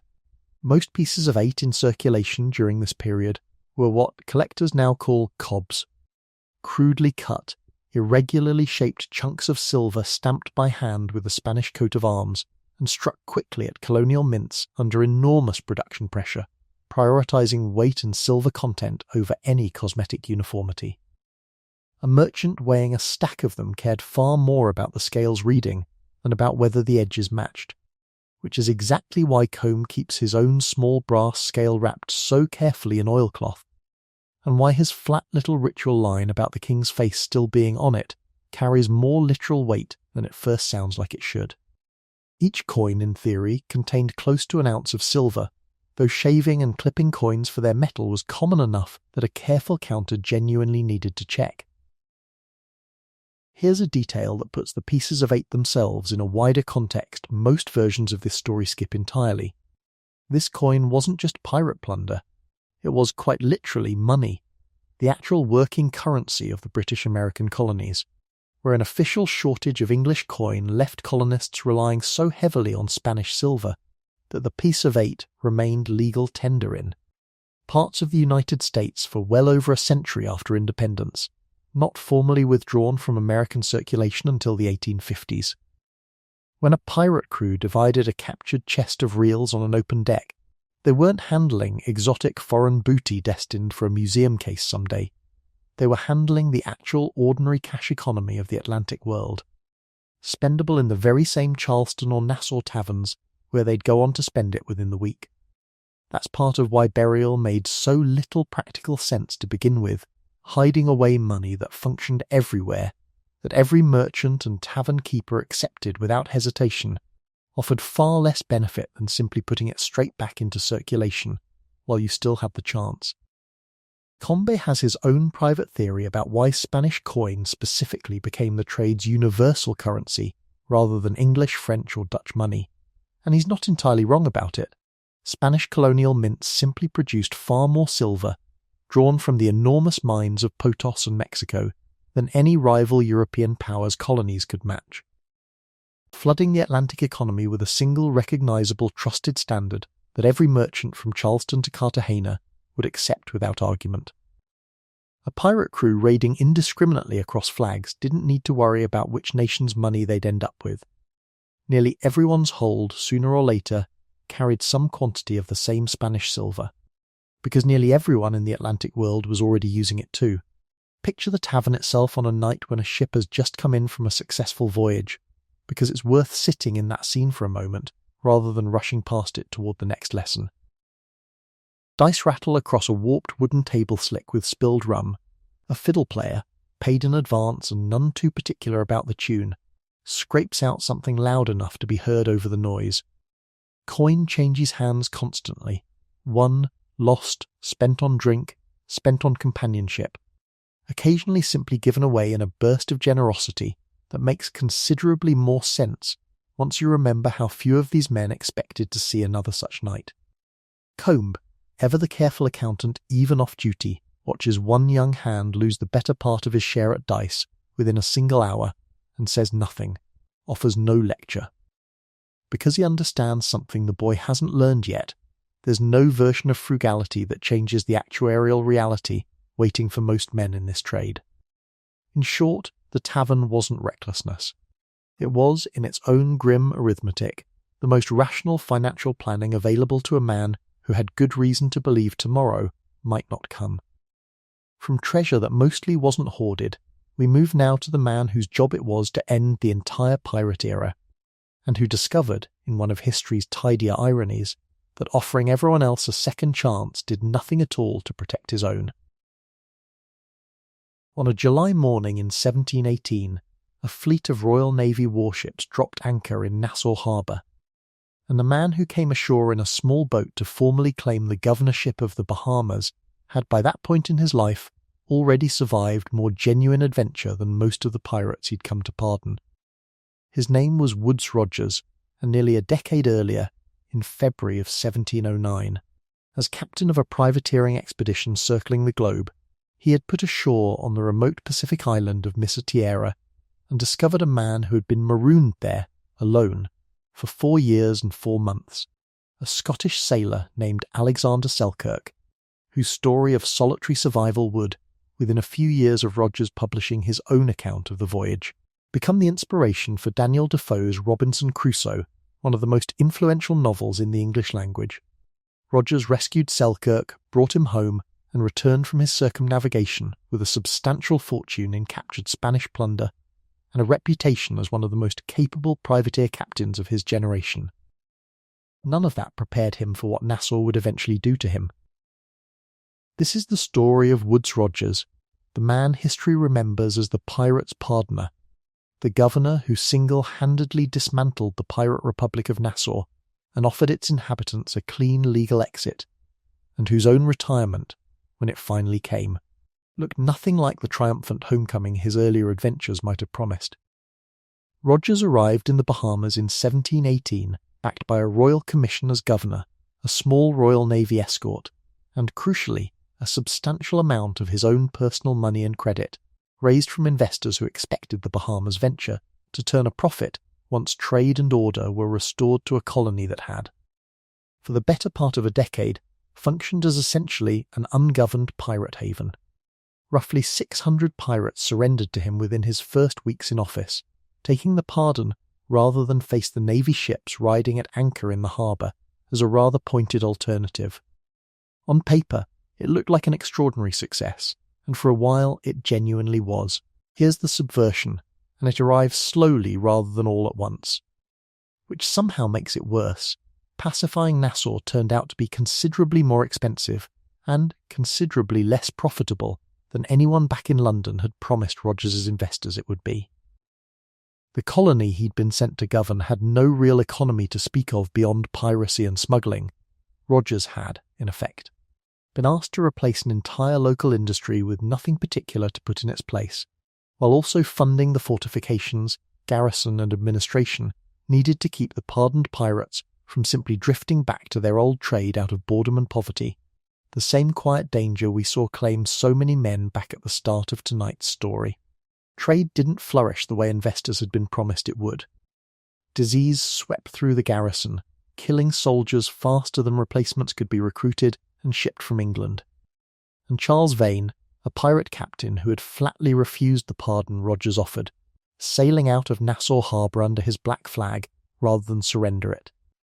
In an episode that became one of the era's most famous acts of defiance, remained at large, an ongoing embarrassment to a governor whose entire mandate rested on having ended piracy in the region. By 1721, only 3 years into a project he'd sunk both his fortune and his health into, Rogers was recalled to England, his health broken by years of tropical fevers, his personal finances in ruins from money spent out of pocket on a colony that had never come close to reimbursing him. Here's the bad news, stated as plainly as the historical record allows. The man who spent 3 years personally guaranteeing the debts of a struggling colonial government, who had once returned from circumnavigating the globe with a genuine fortune in captured Spanish silver, came home from the Bahamas essentially bankrupt. Accounts from the period describe him spending time in significant financial distress in London through much of the 1720s, his creditors circling, his once substantial reputation doing little to protect him from the same unforgiving debt laws that could and did land far less accomplished men in a debtor's prison. The pirate republic he'd broken had, in its own indirect way, broken him back. Rogers's personal life through all of this receives barely a footnote in most retellings, but it deserves at least a moment here. He had married Sarah Whetstone, the daughter of a naval officer, years before his Bahamas commission, and by most accounts the demands of his career, first the long circumnavigation, then years spent governing a distant and difficult colony, kept them apart far more than together, a common enough cost of this kind of ambition in the period, but a real one all the same. Rogers fathered children who, by the time of his second Bahamas posting in 1728, were grown enough that he sailed back to Nassau largely without the family life a returning colonial governor might otherwise have been pictured enjoying. Whatever comfort or company sustained him through those final years in the colony he'd twice tried to tame, the surviving record is mostly quiet about it. One more way in which Rogers's story, for all its adventure and reversal, ultimately closes on something closer to solitary determination than triumphant homecoming. And yet, here's where the story refuses to end simply, and where the wonder in this particular chapter genuinely lives. Rogers wasn't finished. In 1728, 7 years after his humiliating recall, the Crown reappointed him Governor of the Bahamas a second time, a remarkable second act for a man who might reasonably have expected his career to be entirely over. He returned to Nassau, the town he'd first pacified a decade earlier, and spent his final years there governing the same harbour where he'd once stood watching 600 pirates line up for pardons. He died in Nassau in 1732, in the colony he'd given so much of his fortune and health to secure, and was buried there rather than in England, a detail that reads, whether or not it was intended this way, like a man who'd finally found the one retirement he actually wanted, even if it came at the end of a career that had cost him nearly everything else. It's worth remembering, too, that Rogers never had the luxury this script's other figures sometimes did, of choosing a single clean identity, pirate, victim, hero, villain.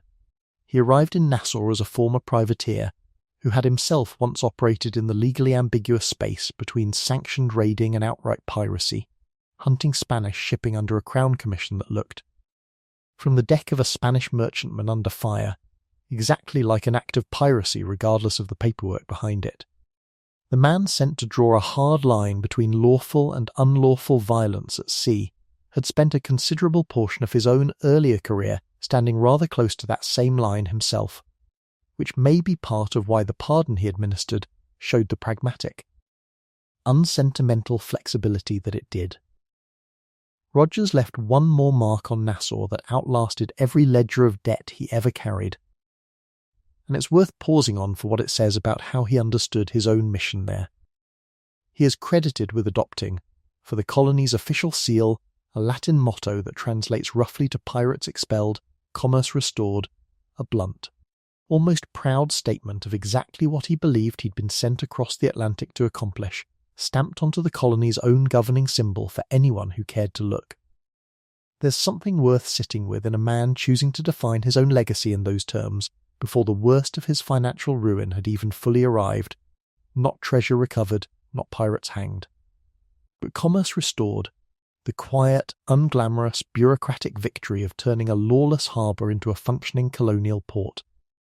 It's the same modest, unromantic definition of success that ran through Elias Rook's folded certificate and Josiah Fenn's honest dockwork. Not glory, just the world working the way it was supposed to. There's a dry, almost unbearable irony sitting at the centre of Rogers's story, and it's worth naming directly. The man who administered other people's second chances, who handed 600 certificates of forgiveness to men whose crimes had made them rich, received no such certificate himself.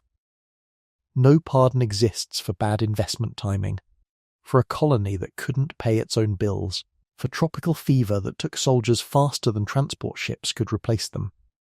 Rogers gambled his own fortune on the belief that lawful order was worth more than the piracy it replaced, and the ledger of his life never quite balanced in his favour, not in the way it balanced, however briefly and however violently, for men like Henry Every, who kept every coin of his theft and simply vanished with it. It's worth sitting with what that says about the 18th century Atlantic world. Crime, pursued carefully enough, could sometimes pay better than the law ever did for the people enforcing it. What Rogers's story gives us, more than any lesson about crime and punishment, is a genuine piece of hope worth carrying forward into the rest of tonight's script, that a broken, bankrupt, fever-worn man can still be trusted with a second commission 7 years later, that failure, even catastrophic, humiliating financial failure, doesn't have to be the final entry in anyone's ledger. Rogers spent his last years exactly where his greatest professional triumph and his greatest personal ruin had both taken place, and by every surviving account he governed those final years with the same steady competence that had once made him capable of finding a marooned sailor on an island nobody else was looking at. That's its own kind of retirement, quieter than treasure, harder won than a pardon, coming back one more time to finish the job properly.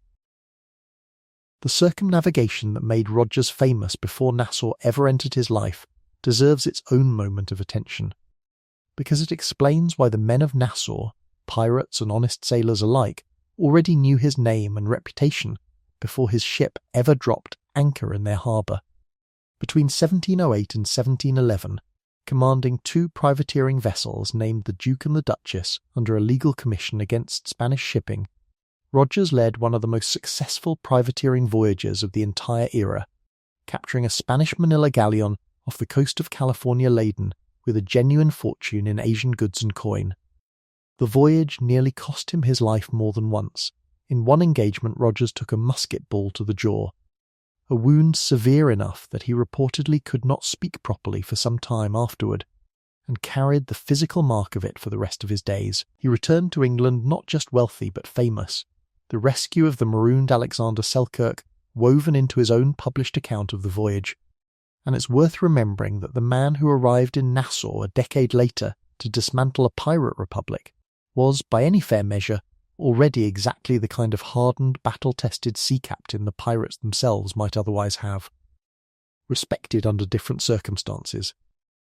The town Rogers inherited had, by this point, spent nearly a decade functioning without any meaningful governing authority at all, sometimes described by the pirates themselves, with a mixture of pride and dark humour, as a pirate republic, a loosely organised settlement where a rotating handful of the most successful captains, including Benjamin Hornigold in his earlier days, held informal sway over local disputes without any pretence of royal legitimacy. Rogers's task, in the most literal sense, was to replace that entire improvised system with functioning colonial government in the space of a few months, using a garrison too small, a treasury too thin, and a population that had. Until his ships appeared on the horizon, never once had to answer to anyone. Nassau tested that reputation almost immediately, and not only through the pirates Rogers had come to pardon. Within his first year as governor, the small garrison of soldiers he'd brought to enforce order, an underpaid, poorly supplied independent company, never designed to hold a colony this unruly, grew restless enough that a serious mutiny plot was uncovered among his own men, forcing Rogers to deal simultaneously with the criminal population he'd been sent to reform, and the very soldiers meant to help him do it. Then, in February of 1720, the threat became external and considerably more serious. A Spanish invasion fleet, sent partly in retaliation for years of English piracy operating out of these very waters, appeared off New Providence intending to retake the island outright.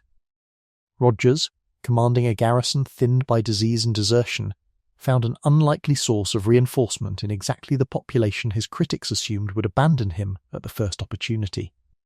A number of the pardoned former pirates of Nassau picked up arms and fought alongside his regulars rather than let the colony fall, a detail that complicates any easy story about who could and couldn't be trusted to keep their word once the fighting actually started.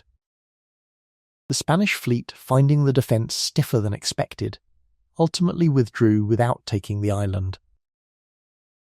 That successful defence should have been the triumphant capstone of Rogers's Bahamas venture. Instead, it arrived just as the venture's finances were collapsing beyond any hope of recovery, and it's worth being specific about the mechanics of that collapse rather than simply calling it bad luck. Rogers had personally guaranteed loans and covered colonial expenses out of his own pocket on the promise, made by the group of London investors backing the Bahamas project, that trade revenue would eventually reimburse him. The trade revenue never materialised at the scale anyone had promised. Disease kept eating through his garrison's numbers faster than replacements could be shipped and paid for, and by the time London recalled him in 1721, Rogers was personally liable for debts that dwarfed whatever fortune his earlier privateering success had built. The same steady nerve that held Nassau against a Spanish invasion fleet proved no defence at all against an English court of chancery and a stack of unpaid bills, a genuinely bitter irony for a man who had, in every practical sense, done exactly what his commission asked of him. Rogers gave the pirates of Nassau a door out. What happened to the ones who walked through it, the ordinary, unremembered majority, not the legends, is where we turn next, before closing with the small handful who never walked through that door at all. You're a powder monkey no longer. You were 14 when you were taken off a fishing boat near Charleston 3 years ago, small enough to carry cartridges through the tight spaces below decks that grown men couldn't manage during a fight. And you're 17 now, which in this trade counts as something close to a seasoned veteran. Your name, for tonight's purposes, is Josiah Fenn, and you've grown up faster than any 3 years should reasonably allow a person to grow.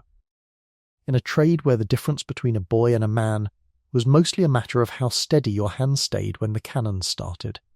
Now the pardon has come and gone through your ship the way it came through every other, and you're standing on a dock in Charleston with a certificate in your coat and absolutely no idea what a 17-year-old former pirate is actually supposed to do with the rest of his life. Here's the thing about pirate retirement that the legends skip entirely. Because it's the least dramatic possible outcome, and drama is what legends are built from, the overwhelming majority of the men who took the king's pardon simply became, again, exactly what they'd been before piracy ever found them. Poor sailors, labourers, tradesmen, looking for whatever honest work a colonial port could offer a man with a checkered past and no capital. Some, like Elias Rook back in Chapter 1, had a trade to fall back on. Most didn't. For a boy like Josiah, with no trade beyond gunnery and rigging learned aboard a pirate sloop, the honest options ashore were thin, physically demanding, and paid a fraction of what a single good prize used to bring in. There's a particular kind of loneliness in those first weeks ashore that's worth naming plainly, because it doesn't get talked about in most versions of this story.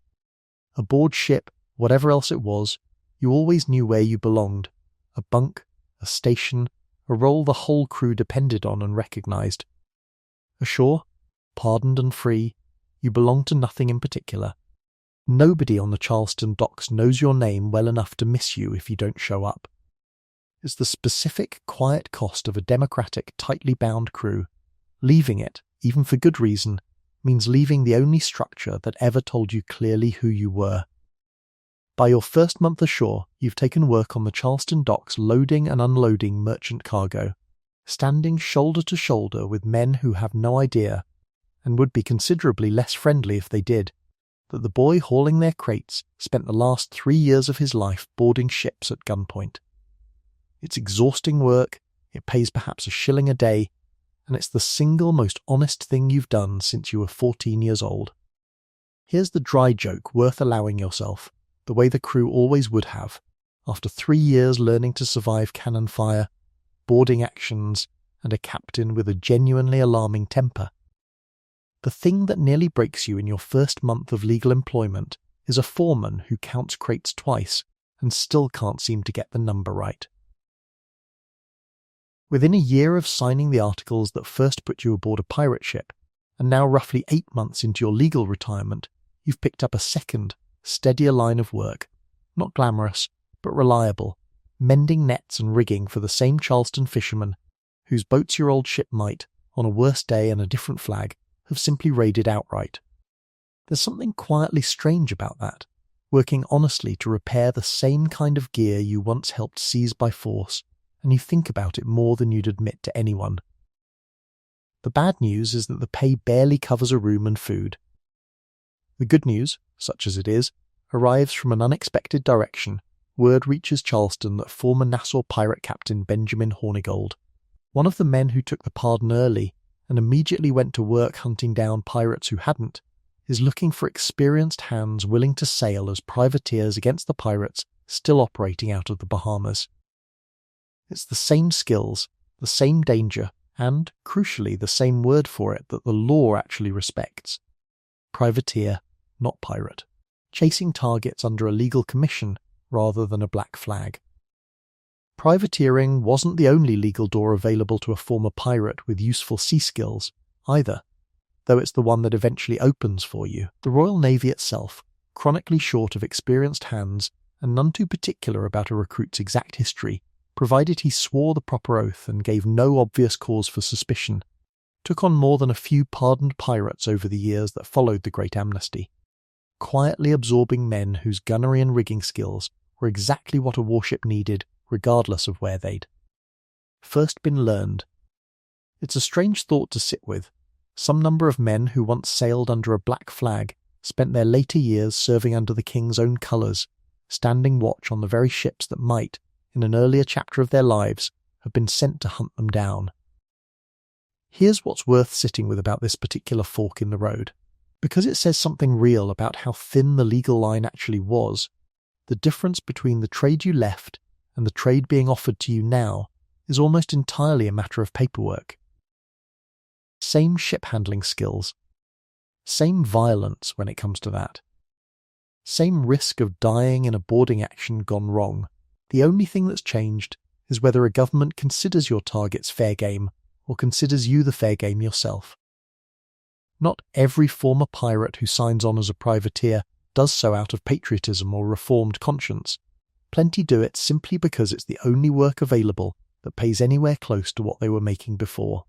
And the law happens to have drawn a convenient new line around the exact same skill set. By the time you're 19, 2 years into your legal privateering career, you've seen enough of both sides of that line to understand it better than most historians who write about it centuries later. You've also, in that time, watched men you served alongside as pirates end up on both possible fates. Some, like you, found a legal berth and kept sailing, this time with a commission in their sea chest instead of a set of articles. Others drifted, took no honest work at all, and eventually returned to outright piracy, simply because it remained, however dangerous, the only trade that had ever paid them a living wage on time. A smaller number still ended up exactly where the Crown's proclamation had always warned they would, on a gallows in a colonial port made an example of, their bodies left displayed as a lesson to the next generation of boys who might otherwise be tempted by the same trade that once took you off a fishing boat at 14. What happens mid-career to a great many former pirates who don't become famous enough for any ballad to remember is this quiet, undramatic middle path, not treasure, not the gallows, just steady, unglamorous survival, patched together from whatever legal work would take them. You spend your early 20s working the Charleston waterfront in one capacity or another, occasionally shipping out on a privateering commission when one's available, occasionally back to net mending and cargo work when it isn't, slowly accumulating a small, unremarkable, entirely legal life. You marry, eventually, a fisherman's daughter who knows exactly what you used to be, and by all accounts, considers it a great deal less interesting than you do. You never get rich. You also never hang, which by the actual statistics of this trade, most Golden Age pirates who didn't take a pardon died violently, or were executed within 2 or 3 years of starting, makes you one of the fortunate ones, whether or not your life ever felt particularly fortunate while you were living it. It's worth stepping back from your own story for a moment to look at the wider pattern it belongs to, because Josiah Fenn's path was neither the rarest outcome nor the most common one, but somewhere honestly in between. Historians working from the surviving surrender records, trial documents, and scattered colonial correspondence of the period have never been able to produce a precise, complete accounting of what happened to every one of the roughly 2,000 pirates estimated to have been active across the Golden Age's peak years. But the broad shape is clear enough from what does survive. A meaningful share took the 1717 and 1718 pardons and never appeared in a piracy record again. A smaller but still significant number relapsed into the trade within a year or two and eventually died violently or on the gallows, and a further portion simply vanished from any surviving documentation entirely, neither confirmed reformed nor confirmed dead, absorbed into the general and largely unrecorded population of Atlantic sailors, labourers, and colonists. You are, statistically, part of the largest of those three groups, not famous enough to be counted precisely, but common enough that your version of the story is, in the most literal sense, the typical one. The wonder in this chapter, if there's wonder to be found in something this ordinary, is exactly that ordinariness. Every dramatic pirate story tonight, every's vanishing act, Bonnet's failed retirement, Rogers's rise and ruin, depends for its power on being exceptional, a departure from what usually happened. But the usual thing, statistically, was Josiah Fenn, a frightened teenager pressed into a violent trade too young, who survived it, took the exit the Crown offered, and spent the rest of an unremarkable life doing unremarkable, honest work, telling almost no one where he'd learned to handle a boarding pike so well. That quiet survival, repeated across hundreds of men whose names never made it into any general history, real or invented, is the actual retirement plan for most of Golden Age piracy. Not gold, not glory, just a slow walk back into the ordinary world, one net mended and one crate counted at a time. Go back, for a moment, to the day you were actually taken, because it's worth understanding exactly how little choice a boy in your position had in becoming a pirate at all, before we finish the story of how you eventually stopped being one. Fishing sloops working the waters off Charleston in this period were common, easy targets, small, lightly crewed, carrying just enough hands to make the work possible and nowhere near enough to make resistance sensible. When your boat was overtaken, the pirate captain's offer wasn't framed as a choice between piracy and freedom. It was framed, the way it was for the vast majority of pressed men across the entire Golden Age, as a choice between joining the crew and being left, unarmed, in a small boat far from shore, with no particular guarantee of ever reaching land again. You were 14. You signed the articles the same afternoon you were taken, in handwriting a grown man aboard had to guide your hand through, because you'd never held a quill for anything more serious than a schoolroom lesson. Consider, too, what became of the other boys taken in roughly the same manner across those same years, because your own eventual survival was never the most likely outcome, statistically speaking, even if it's the one this chapter happens to be following. Some were killed outright in the boarding actions and battles that followed, cut down before they'd had time to grow into the trade at all. Some drowned in storms the ship never should have sailed through, chasing one more prize before making safe harbour. A handful, taken young enough and kept long enough, eventually rose to positions of real authority within their own crews. Powder monkeys who survived to become gunners, gunners who survived to become quartermasters.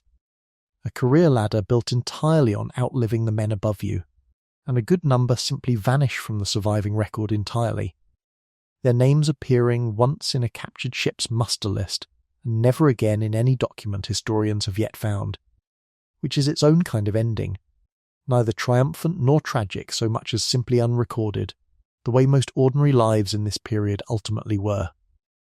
By your late 20s, married now to the fisherman's daughter and raising 2 children of your own, in a small house within sight of the same docks you once unloaded cargo on as a desperate 17-year-old, you find yourself, on quiet evenings, telling your own children an edited version of your history, a version with the boarding action softened, the violence left mostly unspoken, the years reduced to something closer to an unusual youthful adventure than the genuinely dangerous, genuinely coerced ordeal it actually was.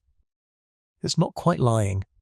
It's closer to the same instinct that made Rook keep a private tally of the men who didn't survive long enough to be pardoned, or that made Davy Prince talk a frightened boy through his own amputation years after his own, a quiet, protective editing of the past, offered not to deceive but to spare the people you love from carrying weight that was never rightfully theirs to carry. Your children grow up believing their father was, once, briefly, something like an adventurer. They never entirely learn how close a thing it was that he lived to become anything at all. Not everyone made that walk. Some men, offered the exact same door out that Josiah Fenn and Elias Rook and 600 others walked through in Nassau, chose instead to stand and fight it, and their endings close out tonight's story, with the reminder that a pardon, however generous, only ever worked for the men willing to actually take it. On the 29th of November 1720, in Kingston, Jamaica, a crowd gathered to watch the execution of a pirate captain who had, by that point, become something close to a folk villain across the entire Caribbean, a man whose flag, name, and reputation for cruelty had made him one of the most feared captains still operating in the years after the Great Pardon had already emptied out most of Nassau's pirate population. His name was John Rackham, known to history almost exclusively by his nickname Calico Jack, for his fondness for brightly patterned cotton clothing, a small, almost absurd detail that somehow survives more clearly in the record than most facts about his actual crimes. What makes Rackham's execution worth dwelling on isn't really Rackham himself, though. It's the 2 members of his crew who stood trial alongside him and received, for reasons that still fascinate historians 3 centuries later, an entirely different fate. This is the story of the pirates who refused the exit, closing out tonight's journey through retirement and its alternatives, and it begins, appropriately, with a captain who never seriously considered taking the pardon at all. Charles Vane, the pirate captain we met briefly back in Rogers's story, is the clearest example in this entire script of a man who looked directly at the door out and chose, deliberately and repeatedly, to stay. When Rogers arrived in Nassau in July of 1718 with his fleet and his royal proclamation, Vane didn't line up with the other 600. Accounts from the period describe him instead loading a captured French vessel with explosives, setting it adrift and afire toward the anchored Royal Navy ships as a parting insult, and sailing out of the harbour under full black colours, while the rest of the pirate republic quietly surrendered around him, arguably the single most theatrical act of defiance in the entire history of the Nassau pardon, and one that made him, from that moment forward, a marked man in a way most of his former colleagues had chosen not to be. Vane's freedom didn't last especially long, though it lasted considerably longer than his reputation for recklessness might suggest it should have. He continued raiding shipping through late 1718 and into 1719, but a hurricane wrecked his ship on an uninhabited island, and he was eventually recognised and captured, according to the most commonly repeated account, by a passing English sea captain who recognised him despite his attempts to disguise his identity. Though, as with much surrounding Vane, the precise circumstances come down through sources of uneven reliability. He was tried in Jamaica and, on the 29th of March 1721, hanged at Gallows Point in Port Royal, his body afterward displayed on a gibbet at Gun Cay as a warning to passing ships, the standard grim theatre of pirate executions throughout this period, intended less as punishment for the man already dead than as a message to every sailor who might see the display and reconsider his own career choices. Rackham's story, tried the year before Vane's, adds a stranger and more human wrinkle to this pattern of refusal. When his ship was finally overtaken by a Jamaican privateering sloop in October of 1720, contemporary accounts describe Rackham and most of his crew as too drunk from a night of celebration to mount any serious resistance at all. An ignominious end for a man whose reputation had, until that point, been considerably fiercer than his actual conduct in this final fight. 2 members of his crew fought back with genuine ferocity that night, however, and their names are 2 of the very few women's names to survive in the entire documented record of Golden Age piracy: Anne Bonny and Mary Read.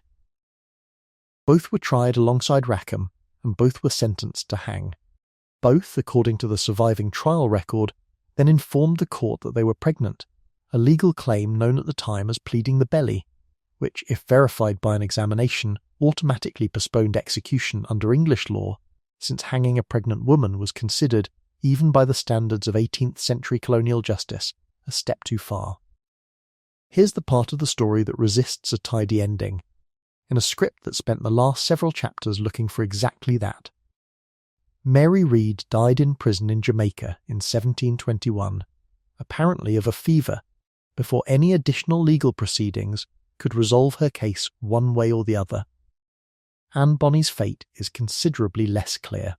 The historical record simply loses track of her after her postponed execution, with no confirmed account of a later trial, a release, or a death, and every popular story about what happened to her afterward, whether she returned to her family in the Carolinas or lived out a quiet life under another name, remains speculation rather than documented fact.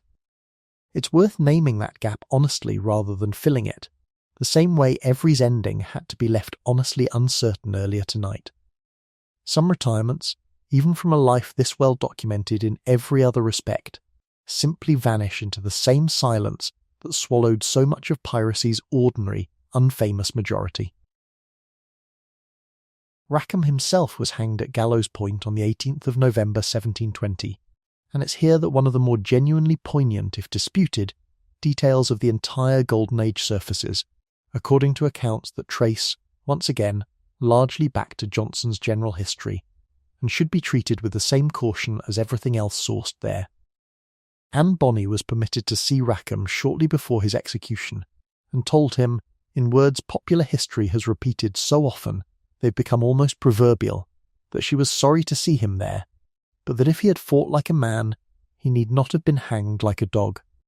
A line so sharp and so perfectly suited to the legend that its very neatness should make you suspicious of it as a documented quotation rather than a later embellishment.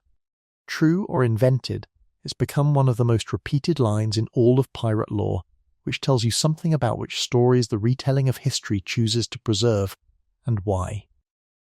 By the early 1720s, with Vane hanged, Rackham hanged, Roberts killed in battle off the coast of West Africa in 1722, and the Great Pardon having already thinned Nassau's population years before, the Golden Age of Piracy that produced every figure in tonight's script was, in practical terms, over, squeezed out by a combination of the Pardon's genuine appeal, the Royal Navy's growing presence in American and Caribbean waters, and simple attrition among a population of criminals whose average working life, as this whole story has kept returning to, was never especially long to begin with. What survived instead was the legend, and it's worth noting how directly the modern version of pirate history still traces back to the same handful of sources this script has spent all night treating with careful suspicion. Johnson's general history above all, endlessly reprinted, endlessly adapted. Its inventions and its genuine reporting so thoroughly fused after 3 centuries that professional historians still spend entire careers trying to sort one from the other. Treasure hunters continue searching the waters off Cape Fear and the coasts these ships once sailed, and Gardiner's Island, where Kidd's silver was dug up and handed over as trial evidence back in 1699, remains privately owned today, its own small, quiet footnote to a much larger story about what actually got buried, and what almost never did. What ties Vane, Rackham, Bonney and Reed together, across the very different specifics of their individual endings, is the same thread running underneath every story tonight. Each of them was offered, at some point, some version of the exit that 600 other pirates took in Nassau, and each of them, for reasons ranging from stubborn defiance to simple bad timing to a captain too drunk to run, ended up on the wrong side of that door. Compare their fates to Josiah Fenn mending nets in Charleston, to Davy Prince pouring drinks with a wooden peg leg, to Elias Rook treating fevers as a properly licensed surgeon, men whose stories will never headline a pirate movie precisely because they succeeded at the one thing piracy's most famous names generally failed to do. They stopped. And they lived. Vane's reputation for defiance didn't begin with the burning ship he sent toward Rogers's fleet. That was simply its most theatrical expression. Months earlier, in the summer of 1718, Vane had staged his own blockade near Charleston harbour, seizing several vessels and briefly holding the coastal shipping lanes hostage, in a smaller, less famous echo of the extortion Blackbeard would pull off with more notoriety later that same year. What finally cost Vane his own command, though, is a detail that loops directly back to the democratic machinery running underneath this entire story. In November of 1718, with his ship facing off against a well-armed French vessel, Vane made the decision to avoid battle rather than risk it, a choice his own crew judged to be cowardice. Under the same voting system that let Davy Prince claim his rightful payout and let a crew depose a captain for skimming shares, Vane's men held a vote of their own and deposed him on the spot, stripping him of command and setting him adrift with a small number of loyal followers in a captured sloop, while the rest of the crew elected a new captain to lead the ship onward. That new captain's name was John Rackham. It's worth being clear about just how rare Bonney and Reed's presence aboard a pirate crew actually was, rather than letting their fame suggest women in piracy were common. Nearly every pirate ship's articles from this period explicitly forbade bringing women aboard at all, a rule aimed at preventing exactly the kind of internal jealousy and disorder crews depended on avoiding to function. Bonney and Reed are so widely remembered precisely because they were exceptions to a rule nearly every other crew in this story enforced without question, which makes Rackham's willingness to sail with them, and their own willingness to fight when the moment came, considerably more unusual than popular retellings, crowded as they are with fictional pirate queens, tend to let on. Rackham's rise to command, then, wasn't the beginning of some grand criminal ambition. It was the direct result of a crew's collective judgment that their previous captain had failed them at the one moment that mattered most. It's worth sitting with how thoroughly this undercuts the popular image of pirate captains as tyrants ruling through fear alone. Vane, by most accounts a genuinely capable and aggressive raider, lost his command not to a mutiny of violence, but to an orderly vote conducted according to the same articles every man aboard had agreed to follow. Rackham held that command for less than 2 years before his own capture and execution, achieving nothing close to Vane's earlier reputation for daring, but earning, through the trial that followed his final defeat, a far more lasting kind of fame, not for his own conduct, but for the 2 members of his crew whose names would outlast his by centuries. There's a last small irony worth noting about the crew's collapse into legal record at all, had Rackham's men not been quite so thoroughly drunk that October night. Historians argue the entire battle might have gone differently, and Bonney and Reed's names might never have survived in any documented form beyond a muster list nobody thought worth preserving. Sometimes the detail that saves a story for 3 centuries is exactly the one nobody involved would have chosen to be remembered for. Mary Reed's path to that fateful trial deserves its own moment, disputed as much of it remains. According to the same Charles Johnson general history that has already required so much caution tonight, Reed was raised from early childhood, dressed and presented as a boy, by a mother concerned with inheritance from a paternal family that expected a male heir, and she is said to have carried that disguise on and off through service as a soldier in European land campaigns, before eventually finding her way to sea and ultimately to piracy under Rackham's command.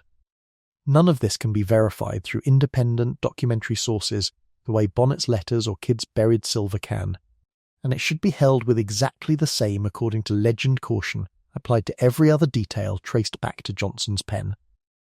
What the actual trial record does confirm without dispute is that Reed and Bonney fought during the final battle that took Rackham's ship, that witnesses at the subsequent trial testified to their active participation in combat rather than passive presence aboard, and that both were sentenced to hang before invoking pregnancy to delay their executions, the one part of this remarkable story that survives in court documents rather than in the more embellished pages of popular legend. Anne Bonney's own path to that final battle is somewhat better anchored in independent record than Reed's, if still incomplete. Born in Ireland and raised largely in colonial Charleston, after her father relocated the family and rebuilt a modest fortune in the Carolina trade, Bonney appears in surviving colonial correspondence and later trial documents as a young woman already known locally for a fierce, unconventional temperament well before she ever met Rackham. She had reportedly married a small-time sailor named James Bonney and drifted with him toward Nassau during the height of its years as a pirate haven, where her path crossed Rackham's sometime around 1719, and from there, according to the trial record rather than Johnson's more embellished pages, she chose piracy over her existing marriage with an openness that scandalised contemporaries far more than most of the men in tonight's script ever managed to. Whatever became of her after her sentence was postponed, the woman who walked into that Jamaican courtroom in 1720 was, by every surviving account, entirely her own. That contrast is really the whole of what tonight's journey has been circling since the very first line outside that Nassau customs house.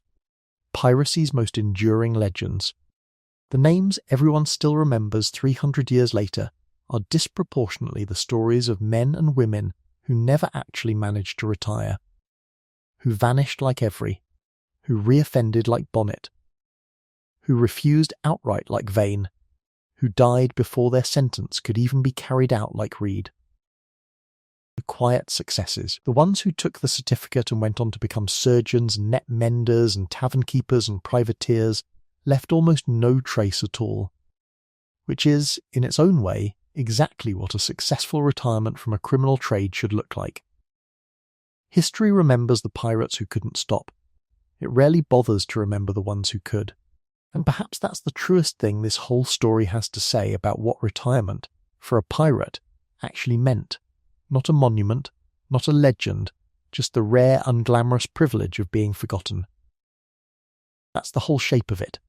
In the end, a fold of paper in Elias Rook's coat, a wooden peg leg behind a Nassau bar, a quartermaster's brass scale wrapped in oilcloth, a governor buried in the town that ruined and then redeemed him, a man who vanished so completely that 3 centuries of searching never found where he went. Somewhere between Henry Every's total unbroken silence and Charles Vane's flaming ship sailing defiantly out of Nassau harbour sits the actual, ordinary truth of pirate retirement, not buried gold under a marked X, but 600 pieces of 8, counted out loud on an open deck, spent within weeks, and a certificate folded so carefully it might have been made of gold leaf. Most of these men didn't get a legend. They got a Tuesday. A dock to unload, a net to mend, a tavern to keep, and for the vast, unfamous majority of them, that quiet, uncelebrated Tuesday was the actual treasure. The one thing piracy itself could never quite offer them, and the one thing almost none of them, in the end, managed to hold on to for very long. Think of Elias Rook once more, if you're still awake to think of anything at all. An ordinary man, pressed into a violent trade he never chose, who spent his last honest years treating fevers and toothaches in a town that had, not so long before, belonged to no law at all. He never became a legend. He never needed to. Somewhere in that same town, Davy Prince is still pouring drinks with a wooden peg leg, still humming tunelessly the way he always did over his barrels. Somewhere on a Charleston dock, Josiah Fenn is teaching his own children to mend a net properly. never once mentioning where he first learned to move that fast with his hands. None of them asked to be remembered. That was rather the point. Whatever gold was ever really worth in this story, it was never the coin itself. It was the quiet, unremarkable, hard-won permission to simply stop. You're warm right now. You're safe right now. Whatever tomorrow asks of you, it almost certainly won't involve a boarding pike, a king's pardon, or a scale wrapped in oilcloth. Tonight, that's enough. You're warm. You're safe. Let the rest of it go and sleep.